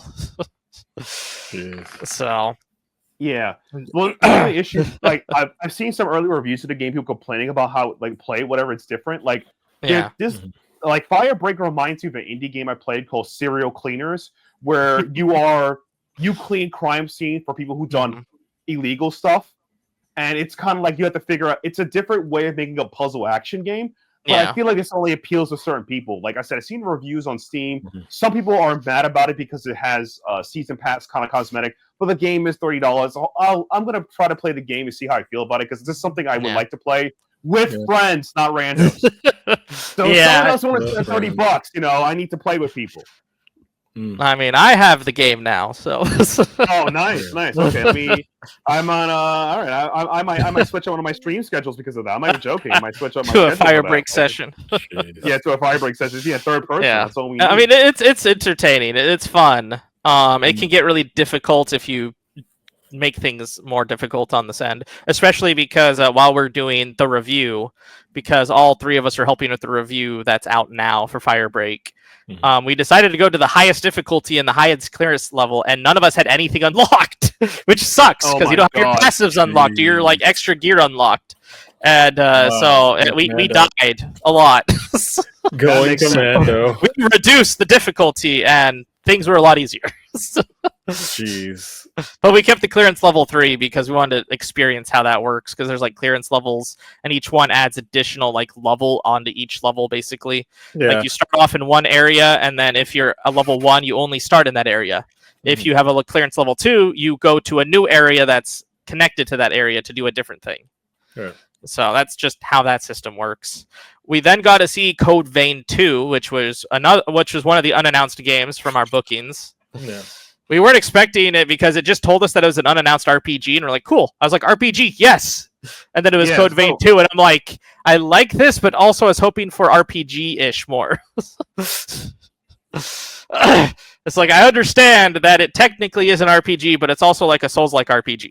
So it's like, yeah, like I guess so, sure. I mean, it's still an RPG. It still is. I mean, it's not. They're not wrong. It's just my mind sees RPG, and I'm instantly thinking of a different thing than when I'm looking at like Code Vein. But that's just a me thing, as I've like integrated into so many RPGs and genres and stuff with that. But it wasn't bad. Like I really liked the way that they have like the new bike system, and they have like the past and present system that will be showing up. Though I will say that the gameplay for the gameplay that we saw at the presentation was very alpha footage. Like this was like very much like this is the proof of concept Code Vein 2, not what the actual game will be. So it's one of those things that it's like they're very early on in development. Yeah. It looked like vibing out here. Yeah, but I mean, I'm excited that Code Vein gets another thing, because they did acknowledge that their community is very fixed on like the partner system and on the customization with the original Code Vein. So they said that they're going to amp out having more customizing and more partners to be able to focus on, as well as giving the partners abilities they can use for whatever purposes. They didn't tell us too much about what abilities they have, but they will have abilities that they didn't have in Code Vein 1. Because Code Vein 1, they're basically just meat shields for you. Yeah. Which, I mean, it's no Mimic tier in Elden Ring, but they're basically there to have a big weapon look cool and get hit as you're in the range using your weapons.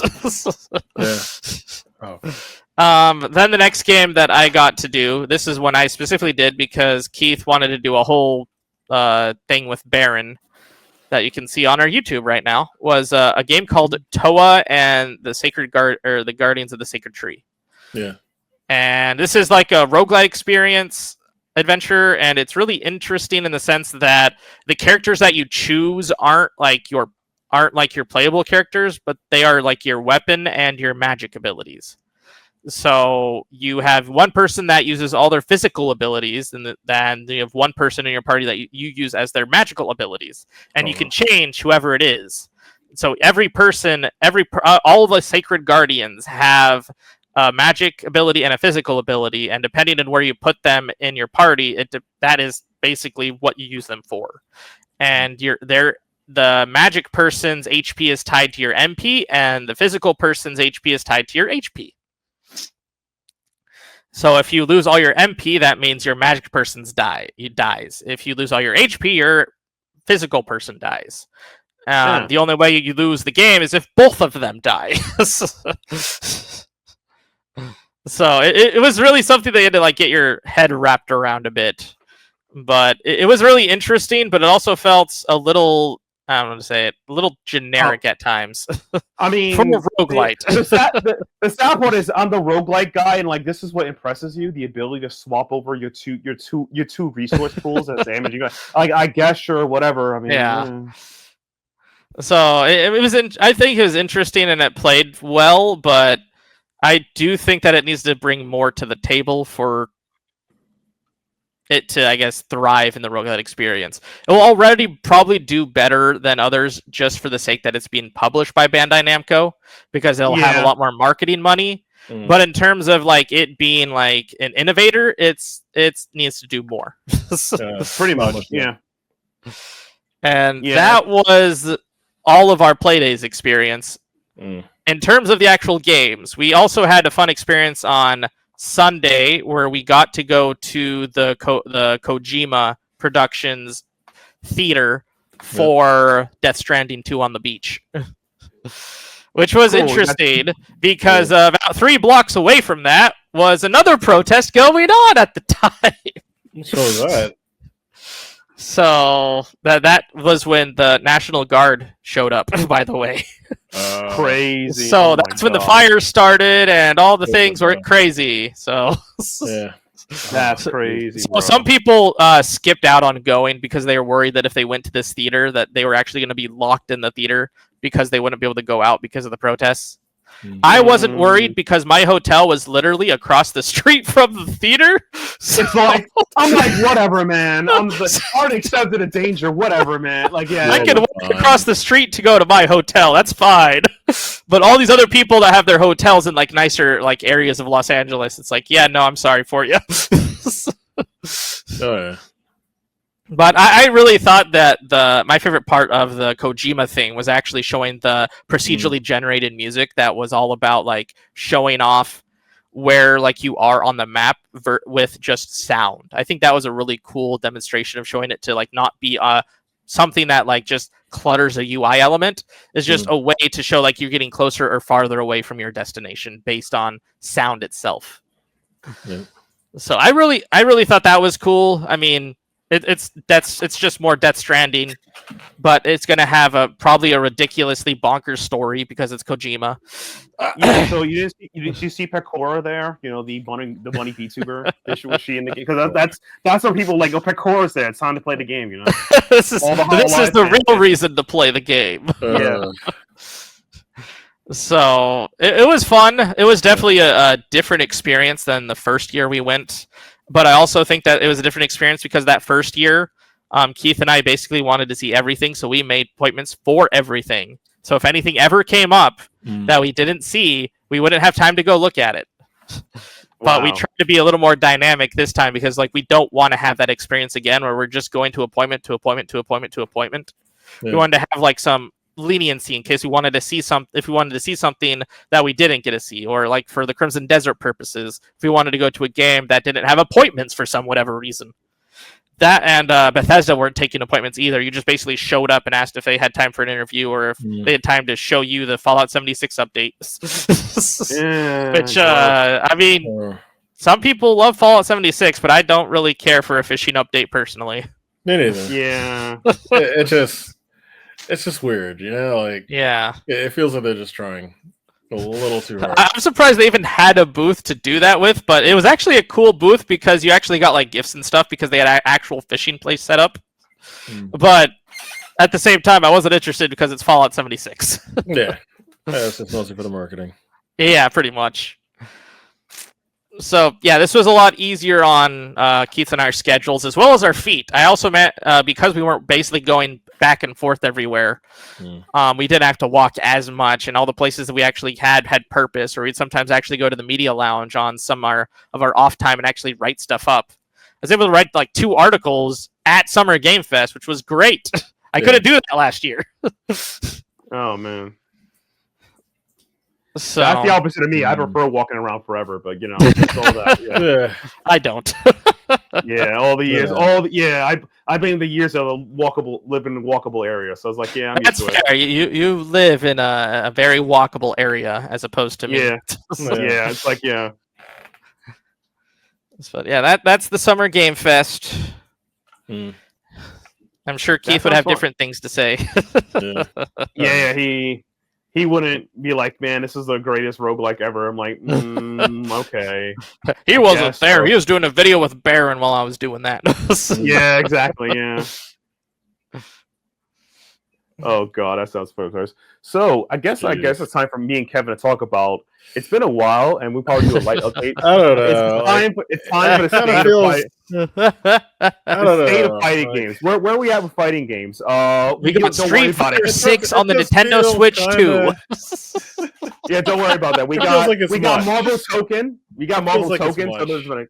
Yeah, we're doing good. We got Marvel Tōkon. No other fighting game matters. All right, so drop out the window. Don't care about it. If you hoping for another Marvel versus Capcom title, just get rid of the Capcom and you're good. Exactly. It's hard to say with that. I mean, I definitely love what I saw with Tōkon, but I mean, of course, like when people look and like, oh, where's Capcom in this? Well, I mean, who needs Capcom blew it? You know, like Capcom kind of blew it. Like.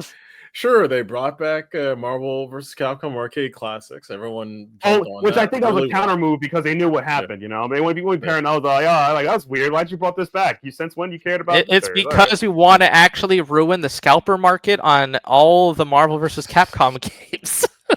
Oh my god, that would be meta. That would have been like the real heroes. I'm about to throw out my Japanese edition of X-Men vs. Street Fighter Sega Saturn edition. I don't know. Like I'll keep it around though, just in case. But it feels like that, yeah. But I mean, it did feel like the writing was on the wall after Infinite. You know, like it didn't do as well, right? Like the function wasn't there. You know, the function wasn't there. Oh, I mean, I agree too. I mean, it was something that your friend on and myself were arguing about. Like, why didn't they just use the Marvel Superheroes version of that system instead, right? Instead of just locking everybody into like one little gem, and then there was some other different choices that were made. Like, for instance, the whole licensing agreement thing as well. Like, oh, we don't have Wolverine, but we do have Black Panther, and it's like, that's like, bro, that's not the same. No, it was not. You know, like, why couldn't they just do the same thing as Marvel Rivals? Have T'Challa and Logan in the same game. You know, that would be kind of cool concept. Exactly. I mean, but coming out with what? Something that was graphically ass but fun. I mean, like graphical. You can't. Like people act like graphics do matter. You can't sell booty butt cheeks out there, man. You can't do that. I mean, for me, when I played it, I was like, there's some stuff here, but it does feel like it's still a downgrade from MVC2, which is considered one of the best fighting games of all time. Yeah, even though it's like, Emperor Kusoge's here, like it's exactly. But definitely seeing what Arc Systems has compared to like after years of what they've been doing for a while, like Dragon Ball Fighter Z, like they've also mastered the self shaded look as well too on top. And then you've got what's called aiding showing up with Hunter x Hunter and Impact. They just did like Guilty Gear has Team of 3 mode, which is coming out soon for Strive. Yeah, no, it's already out. Like, it's out. It's out. Yeah, it's not as like I haven't jumped into it ever since the beta, like maybe once or twice, because it's crazy. It's batshit crazy. Yeah, It's Strive isn't for me. This guy called Pachi working on the video game. You know how it is. Yeah, I mean, and also too, they got Pachi. Also they got Pachi on on Marvel, so it's like it's cooked. Sorry, cooked. I mean, one of the greatest plus R players. He was on Rev 2. The guy knows game design. He's he did everything right. He can do no wrong.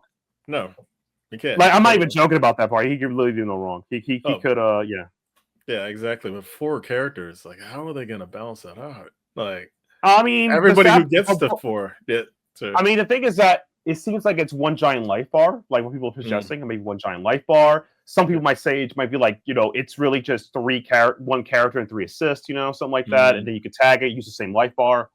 So that's one way to look at it. So I think it'll be all right.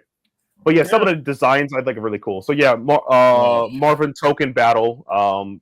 It's peak. Everyone's gonna get it. Fighting spirits. Yeah, I mean, Token battle. The streets. Fighting spirits. Say it right. Say it right. It's token.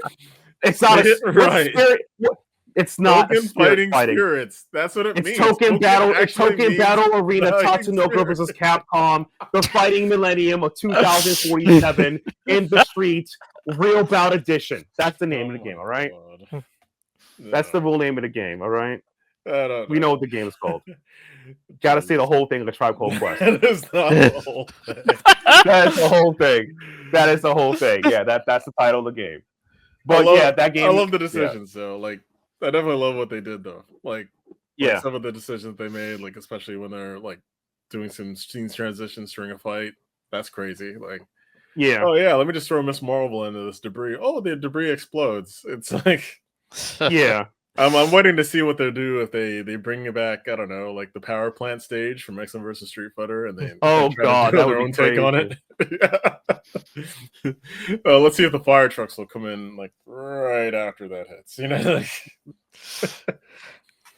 But yeah, man. I mean, oh my god, I'm waiting. We're gonna be eating. They're gonna be eating. Yeah, 2026 is not too far away. It's good. It's good. It's a good year, man. We got things going on for speaking more Arc Systems world. We got another Keyskate character. I mean, and Strive, another Keyskate character. Like it's Kai Keyskate, but this time as a girl. But this time with a gun. So, if you ever wanted to know you could eat glue and unga, you can do it now in this game. So you could always do it in Strive, but this time with a waifu. Oh gosh, Yurika, the waifu.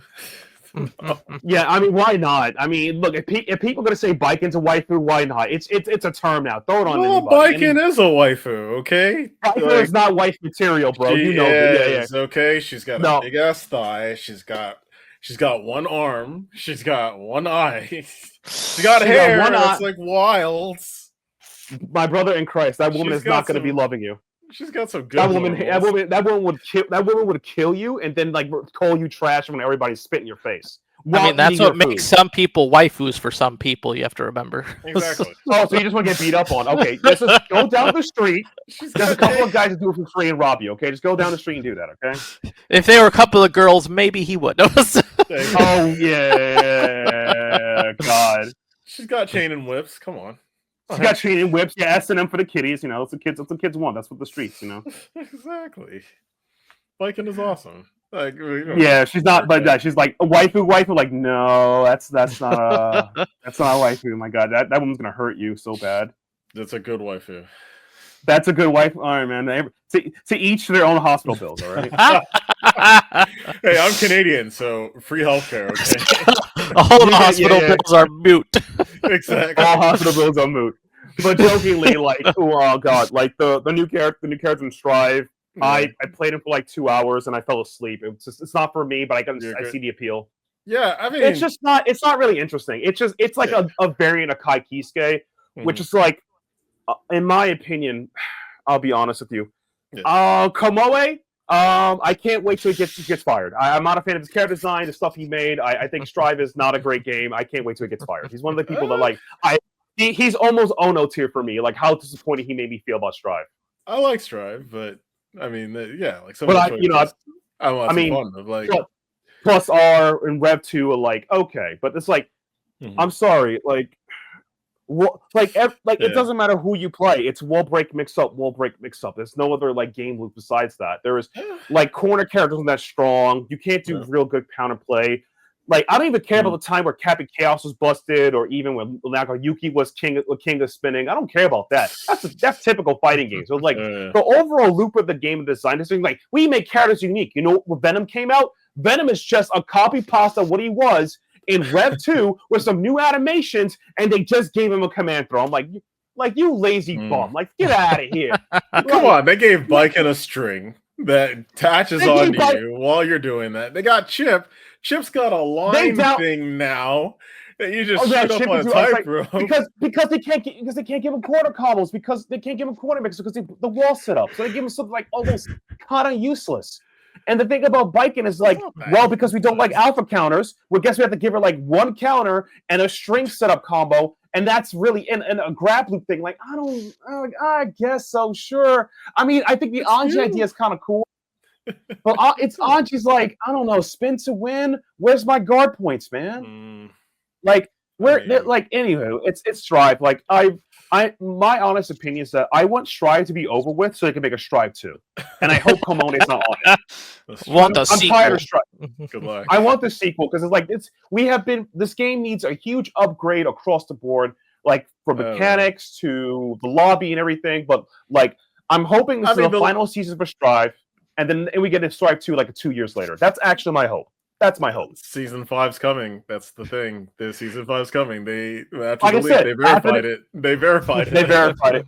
Yeah, good old verification. Like after that season, nobody plays the game 2 years to make a new game, because I think this game needs some help in a way. Like it's just like I'll be honest, Grand Blue Fantasy is better than you, and I play a lot of Grand Blue, and not because Percival's in the game. That's nothing to do with that great King Percival, the true king of the skies, did nothing wrong. Good guy, Percival. Best main. Best main. Best main. Yeah, but we got Galleon, and Galleon's like a new interesting, like, oh, look at this. We got a kind of a grappler zoner. We have the it's like grab you. Oh, that's kind of cool. You have like this set play kind of thing. I'm like, yet again, over there, they're doing the work. Over here, it's like, like I said, Grand Blue is probably the best anime fighter right now, in my opinion. I think Strive is playable. I'll wait for Lucy to come out. I'll wait for Lucy. Okay. Well, look. Okay, I'll wait for Lucy. If she got an Adam Smasher summon, I'll be like, okay. Let's see who that Lucy come in. Yeah. Lucy comes out. You wait for the mods. I'll use my quotation mark mods, and then you can play the game normally. Okay. Jesus Christ. So yeah. But no. Like anime wise, just play Grand Blue. Strive is okay, but it just. If you're playing Strive as long as I have, you're like, man, I really need something new. This isn't doing it. This isn't doing it anymore. What about I've done it too many times. What about Under Night 2? Look, Under Night is for Under Night 2 exists if I secretly am a masochist, okay? Do I love guessing against Shield? Do I love that? No, that's no blood. I'm sorry. Do I love getting mixed up on my own grid system? Do I love getting my grid robbed from me from Ogre, who's got buffed? Do I love people just slopping down with crouching 2B and I die? Do I love that feeling? The Under Night's for you. No, I don't. I think that's a horrible feeling. Have you ever get robbed by an Ogre and the Ogre says GG's and then drops and then his hand was slimy and sweaty and like, what was that? Like, oh god, what are you doing, you animal? Yeah, that's not GG's. That was disgusting. I use the sword character that kicks ass and looks really good with high heels. I mean, Yuzu? I don't have that problem. Oh yeah, I'm sorry. Yuzu's a sweaty. I don't have that problem. Okay. I just look and I'm like, oh, down there. All right. Oh yeah, Yuzu's a sweaty. When you hit your proper stance, you can hit your CBA combos because you have to hit the counter. Like, yeah, that isn't sweaty at all. You know? Okay. It works. Oh, right. Touching me. She's zoning. She's zoning, quotation marks. Like, yeah. She's Under Night's Johnny. But like Under Night's fun, honestly. Under Night's good.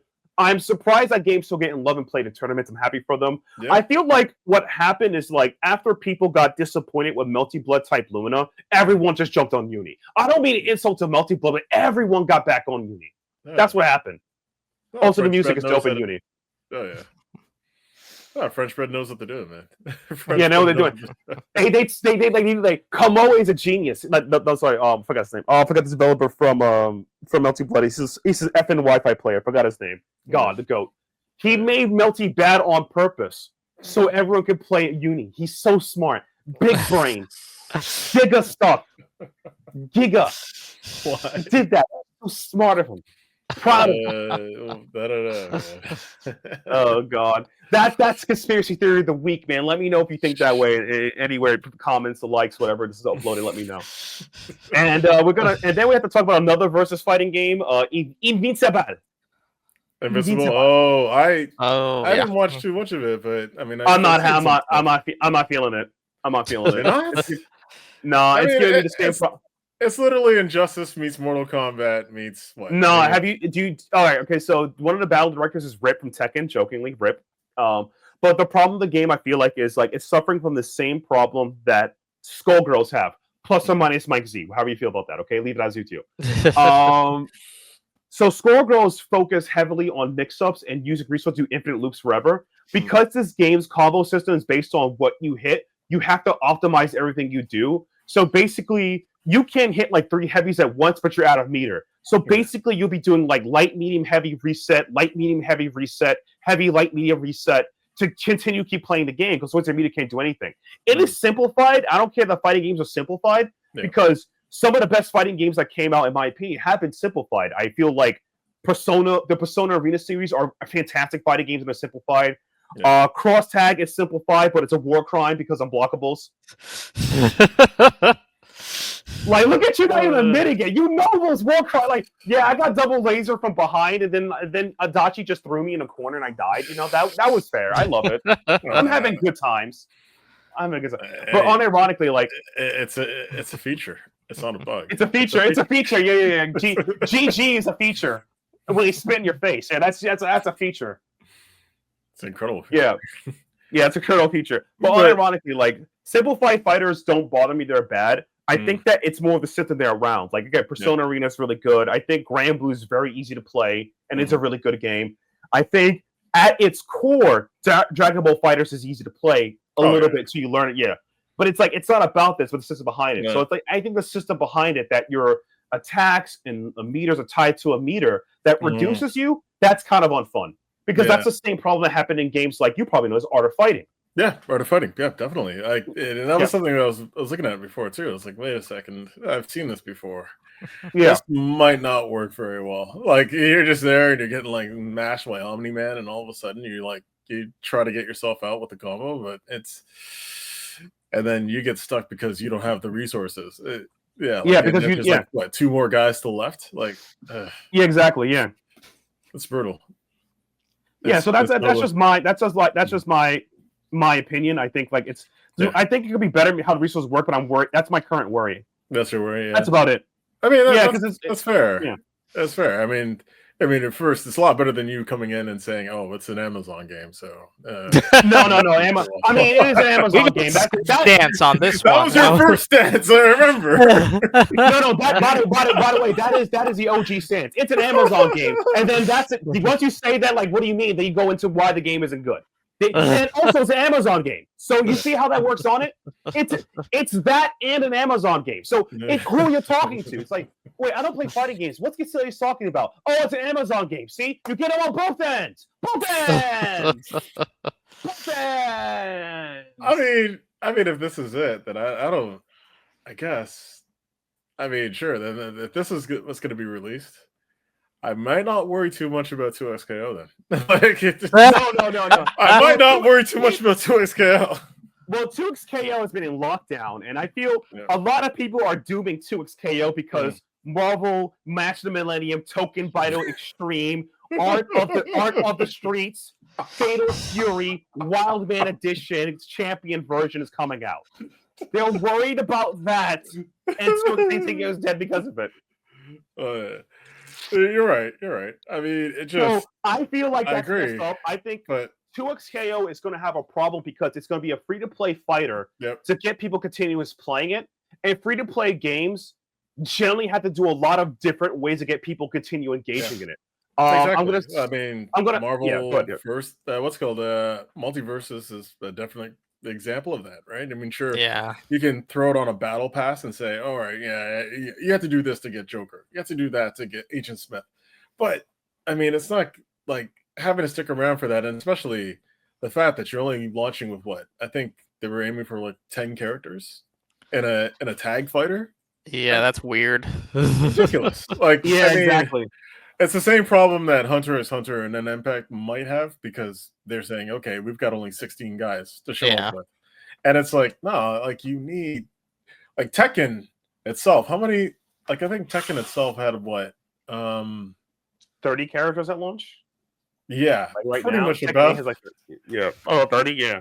Yeah, exactly. Which was insane for a game that only had like what? It's just 1v1 fighting, right? Compared to yeah, you got like Tekken Tag, and it's like what 50 guys now. Like for the second one, it just there's a lot of questions there, especially with what's going on and how long it's been as well. Like, I mean, for what they have so far, what I've seen with the Fuse system, there's a lot of good choices that are being made. Like even like I was like oh god, I don't describe it.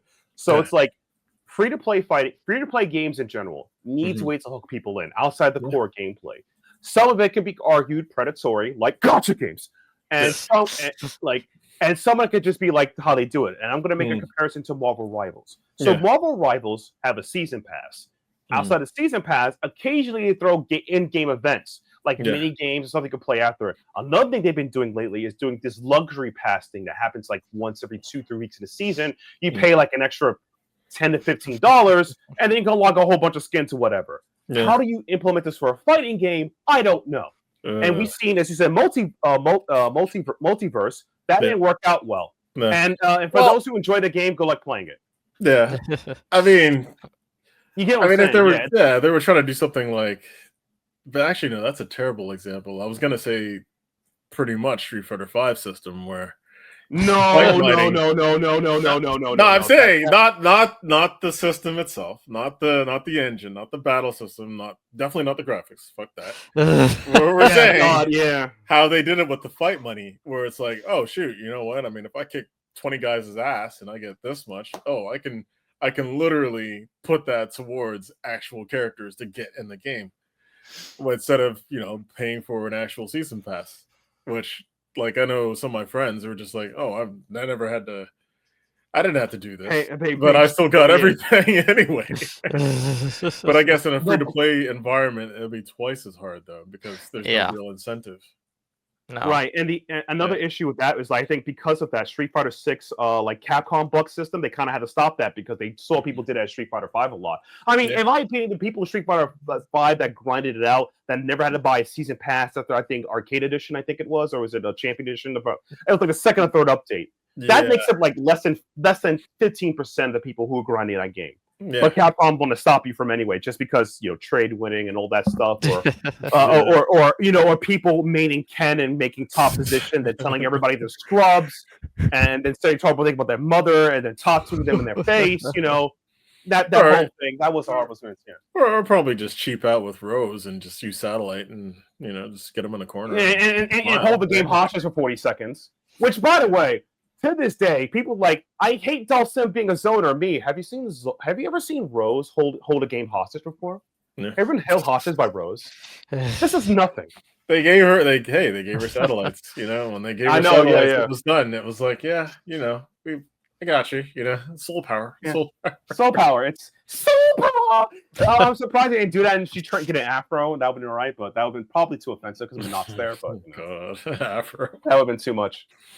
Hey, they did it in Guilty Gear. They did. They're afros in Guilty Gear now. Yeah, the afros. Yeah, we got Dr. Faust on the case in there. I'm not offended by it. I mean, I scratched my head over it, but I'm not offended by it. But yeah, man. I mean, it's going to be a hard road for Twisco at this point. Like, especially now because of all the tags that are showing up on top. Like, where will they sit? Yeah, exactly.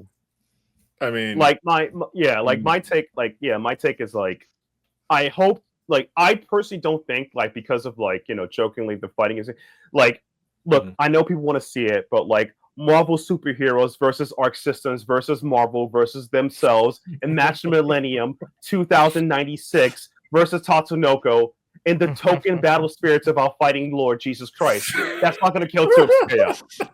That's not going to kill 2XKO. And even if they did that, I mean, it'd be 2030 or even past 2030 by the time they even come up with that. Like because hey, fighting games now have a 7-year shelf life per game, right? They're not going to throw something else on there and be like, yeah, we're going to do token 5 by the time that hits. Oh, jeez. Yeah, it's not possible. My honest opinion is that like people were saying like really foul stuff about 2XKO. It's like, Tom Cannon's out of a job, Marlon Pie. I've heard some wild stuff said on Reddit and other forums. I will not say the names. I know you out there, but I feel like 2XKO is going to be fine. I think people are going to play it. It really depends how much marketing push they have. I mean, they should change the name.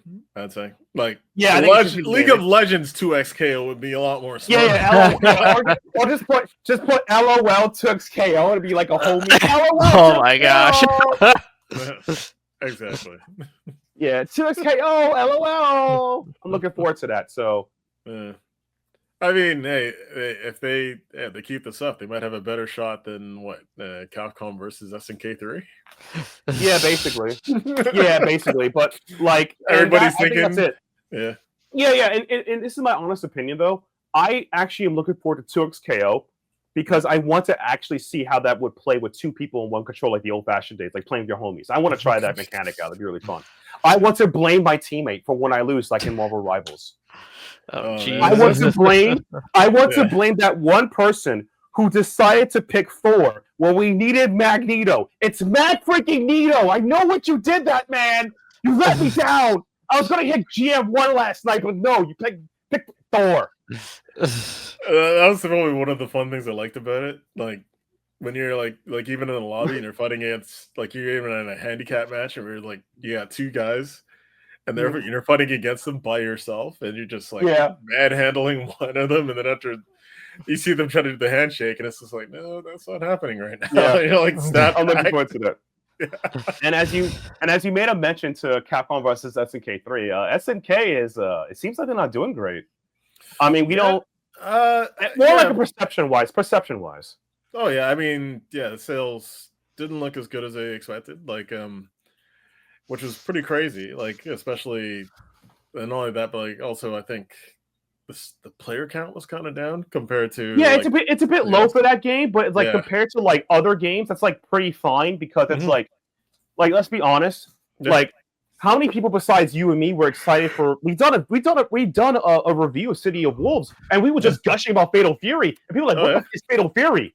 Like that people said like, what the f is like, oh, what do you mean Fatal Fury? Yeah. That was my childhood. Exactly. You had Franco Bass. You had Bob Wilson. Bob Wilson was employed when that game was around. Now he's old. It's not nothing, man. He does. He's in the game. He's there. He's in the background putting the flags in the bag, man. That's not employment. He's dead. Well, we haven't seen the Pow Pow stage in the game yet, okay? The Pow stage will come. We just don't know when. Okay. Yeah, they would be hilarious. It's Pow Pow Cafe, but run by King because she bought him out. it's like I'm running. Look at me. I own the establishment now. Oh God! Please, Bob Wilson, come back. Please, Bob Wilson, come back. I need you. Hey, they said they'll bring everybody back. So I mean, every fighting game has about 7 years. So we'll see. We'll see when they'll bring him back. I mean, Andy's coming back next week, so that's I'm excited about that. But like the perception of SNK not doing well is like I think people are putting it to critical effect because like to be all intents and purposes, SNK with their recent financial partners, the Saudi Arabia, blah blah blah, spent a lot of money for this game. Yeah. It was featured in a lot of places. It was on buses. It was a lot of internet ads. It was in like boxing and MMA matches. It was in WrestleMania. It was everywhere. Oh yeah, and then the joke is Cristiano Ronaldo is I think some sort of. He's a cameo. No, but he's something else with the EWC coming up. I think he's some sort of like spokesperson for it or something. Yeah. I threw him in that, and it sucks because it's like it's like they put all that money in there, and like they got Cristiano Ronaldo because Cristiano Ronaldo does appeal to very few soccer fans, and as a person who plays football, as what it's called in the homeland, football. I'm not a fan of Cristiano Ronaldo. He couldn't play for Brazil, so I don't care for his skill. Brazil #1, second Italy, and third France because. Look, as a French descent person, I have to root for Potty, but until Potty gives me citizenship, I'm not giving them my love, right? But they'll still play, right? Shout out to Henry James. You got us a ring. You know what I'm saying? You know what I'm talking about, Henry. He got us a ring, man. He got us a ring. Exactly. I mean, I agree too. Like, I mean, definitely the celebrity cameos and whatnot. I felt like that. I thought that could have been avoided. Like Ganache. Yeah, I mean, sure, they played good. I mean, somewhat, but it's just. Yeah, like, I think Salvatore was the only genuine like experience. I felt like, yeah, he deserves it because he was really a fan. He came up to community events. He was really a nice guy. He actually liked them. Yeah, and that to me, that's worth something. That's like that's like Sean Shiplock telling me that that I've always wanted to overcome my barriers. Like, wrong guy, but I appreciate you. And the joke, yeah. He did not. That was not him, but I appreciate you telling me that. God, no, how dare you stand where he stood? How dare you do it? You know what? I deeply want that to happen in Trails on the Horizon. Soft tangent is that like you see him like you see Van point to like a random spot on Crossville. You can't stand where he stand. You overcome those barriers. And we're like peak cinema. My hand would do the absolute cinema. But back to SNK. It's like it just didn't work out well, and the CEO like stepped down big time. He's like gone. Exactly. I mean, if this is the sign of the times for the brand new KOF studio, then there's a lot of questions to ask at this point. Like, how far will they go? Like, and KOF 15 is done. Literally. I mean, even though they stated that they might do some extra characters. I mean, all we got recently was Vice and Mature, which I feel as if they should have probably been in the game from the start because they've been in almost every King of Fighters game up to this point because of, a Iori plot and wife thirstiness. But, that's something else. But exactly, yeah. So it's like, I mean, I'm rooting for them as well, but I think they overshot the moon, yeah. Yeah, exactly. They're bringing back an IP that wasn't around for like 20 plus years. And unless someone like myself and you who drunk that lemonade and who is still waiting for a Fatal Fury like collection pack to come out with just give me rollback netcode and please remake the Metal Slug anthology pack so I can have Metal Slug 4 and 5 on Steam. I want to play Trevor again. That's my boy. Trevor. I know he's in Metal Slug Tactics. I love that game too, but Trevor's my man. Man, I gotta play that still. God damn it. It's a good game. It's a very difficult tactical roguelike. I will definitely give it that much. I only have a 79% win rate, but that's hard for me. Only 79%. I'm supposed to get I don't get 100%, but no, the boss fights, and then Obama kicked in, and then Marco was like whatever. Then Theo didn't do the Sugoi to me, and I was like, it's over. I mean, that's okay. I mean, I agree. Like, you can't do that with an IP like that. Like, there should have been something that came out. Like, sure, I mean, they could blame the bankruptcy, they could blame everything else, but in the end, it's post bankruptcy, man. Like, I think the new SNK. Yeah. Like SNK now is profitable than it was before. They got a lot of people. They got the guy who actually made Street Fighter 4 to make several of their games to the company. King of Fighters 14, Sam Show 15. The guy knows what he's doing. Okay, I will admit that much. And I feel like on a very serious note, it's like they're only up and up now. They did pretty well with a lot of their games. They overshot themselves. That was the real deal. Because to me, it's like I really do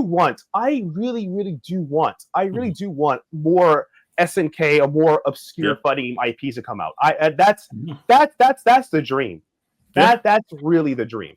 Yeah, I mean, I would definitely want that too, especially from them, because I mean, sure, I mean they're AA at best, but at the same time, they know the land, right? They've done this. Yeah.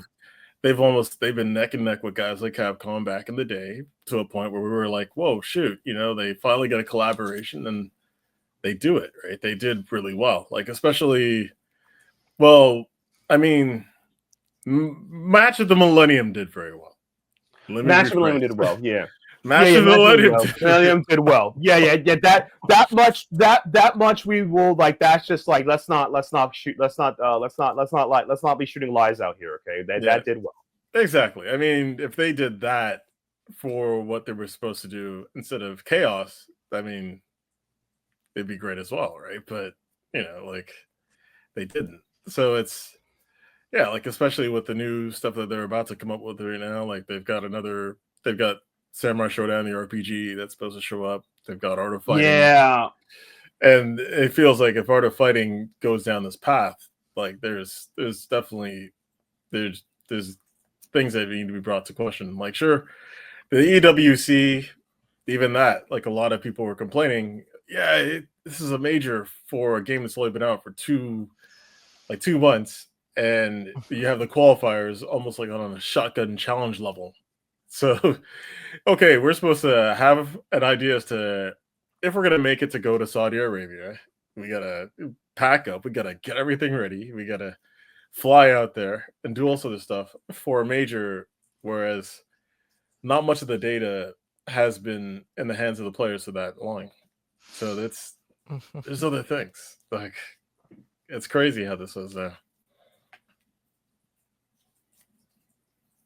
But I mean, hey, it's the first year, right? I mean, the characters are for free. I mean, the first season, the characters are for free.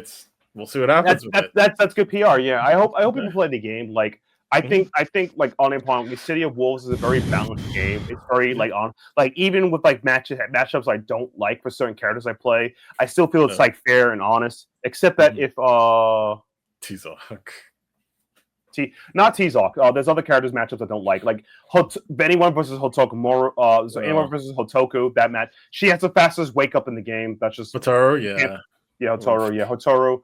I don't like certain matchups against Gato because his pressure can just be obnoxious in certain areas, in certain positions. Like doing EX Claw, like being safe on EX Claw. That's the thing. Stop. Cancel. That's what I say. Yeah, stuff like that. No, I get you. I mean, I do love what they do with Preacher, though. Preacher's interesting. Yeah. I just feel like her backswitch kind of useless. It's just useless. Oh, but that's a good feint, though. That's a thing, right? Like it doesn't really provide enough. Like I would say, like you're doing a feint that puts you at worst on EX, like less like -2 to guess overhead or low. That's like I don't know, man. I would prefer if you could feint cancel the feint. That would be sick. Yeah. If you can feint cancel the feint, so you just do a twirl fake throw. Ooh, okay. Yeah, you see what I'm thinking? That's dangerous. Yeah. You see what I'm cooking here, man. That's dangerous. She's a scientist. She's a scientist. She's cooking. The story's funny though. Her story's hella funny. She's like, I didn't want to be a fighter. I wanted to be a scientist, and this guy had it in me. I'm on vacation. I mean, not as funny as Don Juan's right there. Like, let me go, let me fuck the scientist. And because I just need to show my dad that I can actually still be a taekwondoist. Yeah. Didn't work out. I know. And basically he's in on it. Yeah, okay. Yeah, basically, yeah. Good job. Good job, yeah. I'm praying, like I said, I hope this boosts up numbers. I hope that the game can maintain its relevancy, even regardless of player base, still be featured in tournaments for the tournament season 2026. Because in my opinion, 2026 tournament season is going to be Street Fighter 6, regardless of how people feel about Season 3 and Elena, like in all those changes. Look, we managed to nerf crouching medium across the board. Oh, fine. Yeah. Fine, whatever.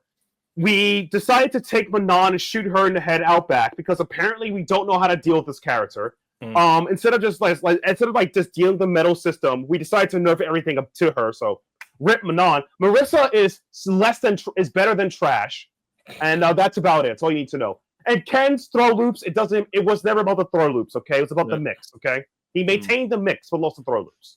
So take what you get. Yeah, but like Street Fighter 6, yeah. Oh, yeah. Sorry, my bad. No. Yeah, Street Fighter 6 is going to be in the tournament. Yeah. It's like Street Fighter 6. I feel like the best changes of all the characters probably Honda. Honda feels like way more impactful, but I don't think you can play Honda as much. I don't touch Honda and Honda and Dulcim got like it might be the best changes to what they to like feel better, but I don't think people play them. So Yeah. I got mine's doing pretty good this season. So mine is great. She's gonna do what's that term? Mid tier. She's doing mid tier. That's what the cards say. She's doing mid tier. Hey, I mean, Terry Bogard is also mid tier unless you're a scrub. That was it. Unless you're a scrub mid tier. That was right there on the card. Reading the card. Yeah. But like I'm like JP still JP. Yeah. But yeah. I was trying to say like the tournament season for 2026. I feel like it's going to be Street Fighter 6, Tekken 8. Regardless of how many people quote unquote hate that game, they're still playing it. Hey, you know they're still fixing it. They're still fixing it. You know, they're still fixing it. Yes. Harada will probably hide himself in his bar after the I don't know, like maybe mid-season 2 fixes. So I mean, he did say don't ask me for shit. So yeah, as long as he doesn't hide himself in a Waffle House. Exactly. Oh yeah, well, we still want it. That needs to be want it. Stage. I want the Waffle House unbreakable wall, so you end up in the kitchen or back in the dumpster where you're fighting. I want that. He's asking for it. And he wants it. Yeah, he wants it too. He doesn't understand what's going on with us, but he wants it. He sees the demand. he sees the waffle, and the house has to be built on top of it. You know what I'm saying? But like, I see Tekken 8. I see Street Fighter 6. I feel like 2XKO may if it comes out next year, it may have a run. I don't know if it'll survive to Evo. Definitely feel like it's side. It's definitely gonna be side. It's gonna be side. But it says it's 2025. No, it's 2025. Yeah, I feel like it was supposed to be now. Like we were supposed to see it at Evo now, but no, we just see it as experimental shit. Yeah, like Strive. Here is the play demo test that we're not gonna bring.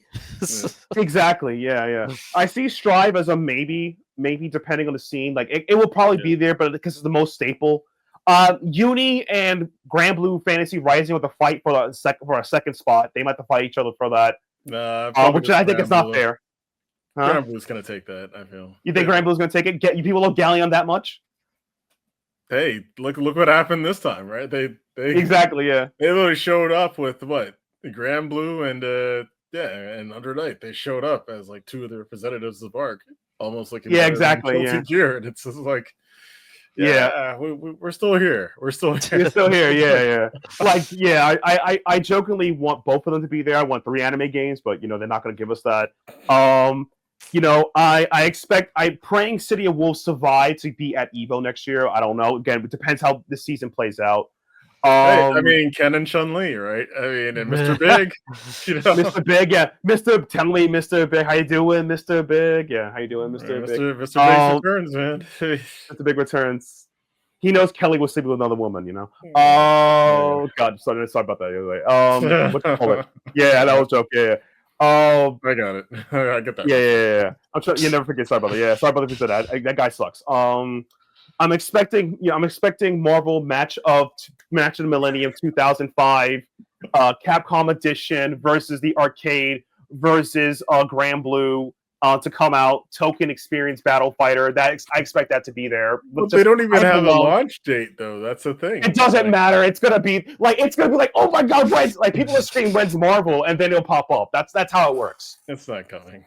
It's not coming on time. Like it's not coming on time for Evo. It'll probably Evo France probably Evo France. Yeah. To show up to the French team, they don't call it like Les Marvel Fantastique Spirited Token Battle 2029. The Experience Millennia. Yeah? They will say that. They'll do that. Probably. They'll do that. Yeah. But jokingly, like those are the games I expect to be there. I'm worried. I don't know if SNK can hold on to their position there, but then maybe they have to for the diversity because of no other game. Unless we get, that's about it. So I think that's going to be Evo next year. I think that's it. Like I expect Street Fighter and Tekken. That's free. Strive will be there because it's Strive. It's the face of Arc Systems. I got it. It is what it is. Between Grand Blue and Uni, I don't feel comfortable in fighting for it. But if you maybe Grand Blue, but I want both of them to be there. They're both great games. I mean, serious. They're both good games. I agree. I mean, a part of me wants to throw VF in after the sport comes in for Revo. Like, a part of me feels like if that will be a huge community push. I personally for Evo, I'm tired of them renting because they have to balance Capcom. Yeah. Conspiracy theory talking here. They throw a random Capcom game like, oh yeah, Third Strike. We all love Third Strike. Let's bring back Marvel 2. Let's bring back Seabus. Yo, it's not about Capcom. Can we bring back the other OGs? Bring back 98 KOF, man. Bring back 2002 KOF. Dream Match. Bring back I don't know. Special. Is it Dream Match, or are you expecting Ultimate Match, or are you expecting something else? I'm expecting classic. I'm expecting classic for 98. Dream Match for 02. Okay. Yes, Slugfest. Okay. I want people to realize that you got robbed by Daimon because he pressed start. That's why. I want you to feel the pain that you lost, not because of the skill, not because you rolled up late, not because you picked the wrong setup. Daimon pressed start, and it's like, wow, I guess I died. Like, that's right. I want you to suffer like I have. That's what I want. I want that. Fine. Internally forever. Shout out to SNK. Shout out to SNK. You were the real one for me. But yeah. Right. Like, so I hope that they can hold on for that. And that's really it. They might. I mean, season 1 comes out. I mean, they've got other options on top of that. I mean, people will probably forgive them, like, after seeing how good either Chun-Li and Ken will show up. Because, I mean, SNK has done some interesting things with both characters. Like Ken getting Violent Ken in SNK, what's called SVC Chaos. Yeah. And he has a lot of good stuff. Like, even Capcom adopted him, and that says a lot. So it shows that SNK could handle showing us what they can do. Oh, no. I mean, it's easy to make a Capcom character. All you have to do is just make really stubby normals, make sure they cancel low forward, and that's it. Like, don't worry about it. It's easy. It's easy to make a Capcom character. A basic Capcom character, I mean, too. It's like, it's kind of easy. Let's not be fair. I mean, people are still doing, if you boot an S6 online, people doing Wake Up Dragon Kick with Ken. That's all I got to say. People still doing it. People still doing it Rayman neutral, so it must be easy. I mean, it's a challenge sometimes. A challenge? Certain characters, it's a challenge. I mean, shit. I mean, look at Tessa, right? I mean, Tessa is not... Look, Tessa is a character that I feel like you need a PhD to make her good, but all her designs are screams like, yo, this is a character I want to make. Gameplay-wise, this is a character I don't want to play. Thank you. Hey, like, got a dragon fist? Come on. She has disjointed hitbox on her kick attack. She has a random fireball she can hit on freeze attacks. That's a fighting game. Yeah. But I feel like I'm not worried about them getting Ken wrong. You have to really mess up the Ken wrong. Chun-Li might be interesting because it was a charge version or input buffer version, and then what if they'll give her the stomps or they'll give her the hop? For her it'd be interesting. For Ken, I'm like fireball, DP, Tatsu, call it a day. That's it. Don't care. Give him 2 target. Yeah. Give him 1 or 2 target combos. Don't worry about it. It's easy as pie. It kind of feels like they're locking in though. Like they've already chose the designs from Street Fighter 6, so it's like exactly. So you're not gonna get get random dragon kick mid screen. Yeah. Like try and up aside, firing it up. That's all you're gonna hear, right? Jeez. That's all you're gonna hear. But but that's kind of the state of fighting games. SNK not doing great perception wise. I think they overshot their shot. Anime doing great. Strive is Strive. Virtua Fighter is a video game. Please play it. Sega wants you to play that game. Hey, come on. Hey, they got 100K in the open tournament, okay? There's a reason to play. Okay, people are getting fired. There's a reason to play, and then you walk up to play, and then you walk into some you probably just play. You walk into VF numbers and he beats you down with frame did and says GG, and then he goes back to eating his freaking chopped cheese, his falafel sandwich. All right, I was expecting Human Jane, but whatever. No, Mortal Kombat is dead, and when Legacy that game is so dead. I don't even care about talking about it. That game is in the grave, man. They deserve what happened to them. Like you couldn't please the casuals, and you couldn't make a good fighting game for the hardcore people. You just get out of here. Get out of here. It's Mortal Kombat 1, the one game to kill Mortal Kombat. Exactly. Like, oh my god. Like after X, I felt like it's been a steady decline. And it's because I feel like, bro, I'm not playing Mortal Kombat because I have footsies, okay? Stop lying to yourself, okay? I'm playing Mortal Kombat to get disgusting mix-ups, all right? Let's be honest with ourselves. You think I'm playing Liu Kang so I hit crouching 2? No, I'm playing Liu Kang so full screen bites will kick into a touch of death. You think I'm playing because I respect neutral? Look at your face, Kevin. You're trying to hide it like you respect neutral in Mortal Kombat. You know there's no neutral. Neutral was a suggestion. Freaking suggestion in that game. And you know it's true. It's terrible. Like, I don't know what's going on sometimes with Mortal Kombat. It's just... I honestly feel like they okay, let's be honest. I think a lot of fighting games in the modern era has learned their core mechanics and they just build right on top of that. Yeah. Mortal Kombat keeps trying to reinvent the wheel. They burned themselves out. Like a Street Fighter game is defensive, footsies, plus or minus fireballs because Third Strike exists, and throw loops. Every Street Fighter has a throw loop variation. Urian had one. Ryu one. Street Fighter 2 was this throw loop city. I mean, look at Balrog, aka Boxer, and Noogie loops. Like, come on. That's all you got. That's all you got. Okay, you got to hold that. That's like there are core mechanics in certain fighting games that exist that just replace themselves. That's the whole thing, right? Yeah. I feel like Mortal Kombat kept reinventing the wheel, so they just they broke themselves. Yeah, I mean, you got guys like SNK that said, "Okay, dream cancels, they work. Yeah, how do we make them better?" It's like, yeah, exactly. Yeah. All right, cool. We'll do this, and it's like every single one after 2003. It was just like, let's just keep doing this better. Let's. And before then, we had Neo Max and Super Death Move, things like that. Yeah. Yeah. Which, please bring back Hidden Super Death Move. I love that as a mechanic. You get a super at low life. It is a cool idea. I'm not saying it's balanced, but it's a cool idea. I mean, extra and advanced, like those are my two favorite reasons for why King of Fighters should exist. Like, it's just it made sense, like, okay, if I want to get extra, that's great. But hey, I'm getting a low super, but at least it's a good escape mechanic. If anything, it's a good rescue mechanic. Right. And speaking of which, for the people who play Street Fighter 4, your Ultra was Hidden Super Death Move. Thanks for taking something that belong to you. Thanks again. Thanks. Well, I joke.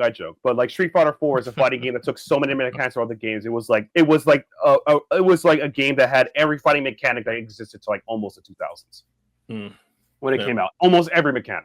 Oh, yeah. But that's the state of fighting games. Don't play Mortal Kombat. Invincible, who knows? Marvel Tōkon Fighting Spirit Evolution Jam is going to be great. Hey, I mean, Capcom Fighting Evolution. Sorry, Capcom. Capcom Fighting Collection. Sorry, I should have. You almost said the cursing game. I almost got you. I know. Almost said it. He almost said the curse game. Yeah, it's probably Ingrid on the brain. That's probably what it is. Ingrid on the brain. But yeah, other than that, man, that's all that in a nutshell. But yeah, if you like fighting games, you're in a good spot. If you still enjoy, honestly, City of Wolves, keep playing it. Don't worry about numbers and whatnot. It is a good game. The problem is that I don't think Capcom's high media support warranted that. That's it. Like, it's just, right. Yeah. Hey, if you guys like Muay Thai, hey, fuck Ram and Sagat are coming. That's it. Yeah. You need to know. Yeah, it's me, Sagat. Oh God, I thank God they got rid of his stupid shawl in Street Fighter 6 or Season 3. Thank God they got rid of that. I hated that shawl in Street Fighter 5. I hated it. Also, Alex is a lumberjack now. He's got the hat. They put the tattoo on his hat. That's so dumb.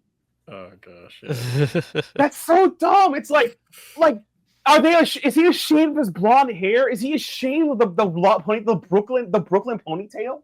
Is he ashamed of Brooklyn now? Who? What? Ashamed? Is Alex ashamed of Brooklyn? Yeah, I didn't like his new design. The minute. Yeah, I agree. I'm not a fan of of new design. Yeah, the minute I get him, it's just costume 3. I mean, exactly. Costume 2. Sorry, costume 2. It's just costume. Yeah, I'll even take a Street Fighter 5 edition because he had the cool flannel jacket tied on. I'll take that over like this. I hate the hat. Like, why did you give him a hat? That's so dumb. Oh, they just keep changing it every time. Like, he was perfect. No. They wanted to bury him because the same way they want, because conspiracy mode. All right, Capcom doesn't want you to like certain characters, okay? So they buried the designs that way. That's what they did to Alex. Conspiracy. They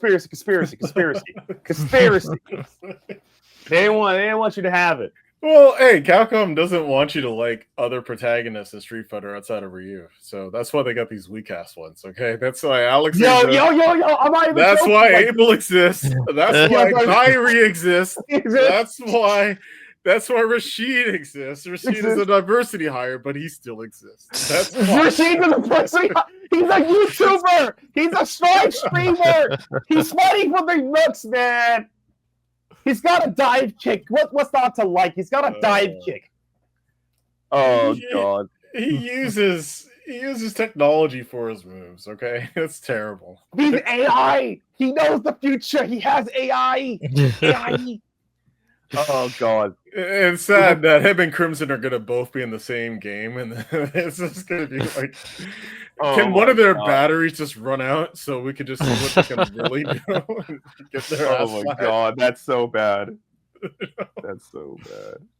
But honestly, though, that's kind of like the state of fighting games. Play what you like. I hope Evo next year is good. I hope this Evo is gonna be great. Please support if you like a game that is, and no offense, like you can play the big two, but like go out to your locals, go out to your online locals, retweet your locals, restream, watch the streams. Even if you're not watching the streams, do locals, put it on the background. You got to support your local communities because a lot of them need help right now. Because it's like a lot of people are just going to majors now. A lot of people aren't going out to locals as much. And it's not because of tournament season, in my opinion. Like, come on, you gotta admit that, Kevin. There's not a lot of people coming out to locals as much anymore. Yeah, I mean, some of the guys I know for VF, we're barely coming out. We're just like, oh yeah, look at that. Like, Stun City's out this week. No, Stun City, man. not Suplex City. I got my kids to Suplex City. Yeah, exactly. Like, put your kids out there. Teach them buttons, man. Don't be a coward. Let them learn about these hands. Oh God. I saw a man brought a baby. Like, I'm not gonna expose this. I have a friend who brought his infant child, put him on the counter, and says, "Yo, watch my baby. I got to pay for baby food." I'm not saying he won that match or not, but I respect he put a child in danger so he could hit buttons. That's a real father. A real father. Hey man, I don't know. You gotta start thinking like that. Be a real father. You know what I'm saying? Or that 14-year-old king kicking Daigo's ass this weekend. I mean. Someone brought that kid, someone. Yeah, that kid was there, you know what I'm saying? He put in the work. But I really do mean that polite.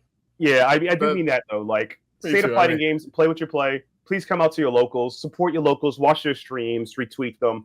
I think I'm not saying that majors are majors, but I feel like a lot of people need to support more of the locals and regionals because I feel like nowadays that people are just only coming out to maybe a regional or a major. And I know majors people go because, the top players there for money, but if you think majors are the only way to play fighting games, you're wasting a lot of money. That's all I gotta say. Majors aren't the only way to play fighting games. No. Also, the best way to support fighting games is to once again, if you have a child, bring them out, put them on the counter.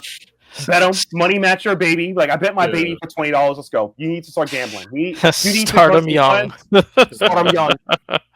Like, my kid was your kid, and you put them on Super Turbo, Jeez. Anyway. Yeah. I think we covered them all. We covered them all. Except for Tōkon battle fighting spirit of the future Marvel adventure, you know. Except for that one, we covered it all. Totally. But I think it's going to cover it for the podcast. I know it's a little long-winded because I love fighting games. I love. Shout outs to Scott for telling us a lot about Summer Game Fest. I hope we had a great experience there. And we have any final thoughts? Final thoughts is play more indie games and fighting games. Always stand by that. Kevin, you got any final thoughts? Final thoughts. Mecha break. Okay. Mecha break. Gotta get it out of my head. Mecha break. Okay. Mecha break. Support Mecha break. It's gonna support be Mecha break.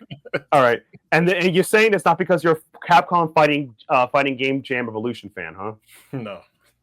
Okay. No, it's because I'm a Gundam Mecha fan who wants to see this game like allow people to lose their shit. You know, look, EX Boost. I have put my faith in EX Boost. That's all I have right now. That's all I got. All I got is EX Boost, man. So please support Mecha Break. I want more Gundam games. Scott, any final thoughts for you? Always Trails. Always Trails. Trails in the Sky remake is coming out this year in just a few months. Right. I hope they reboot it where Estelle saves the entire universe. That's the plot line we need. We're going to power creep Reen out of existence. No, God, we need that. Joke, that'd be funny. But man, like I said, man, thank you guys for checking out the podcast. Follow us on Blue Sky, YouTube, and check out Spectator Mode Podcast on Google Podcasts, Spotify, Buzzsprout, Apple Podcasts, anywhere else you can find podcasts are hosted. And be sure to leave us a comment, a like on several platforms. Hope to see you guys in the next one. Bye-bye, everybody. See ya. Later.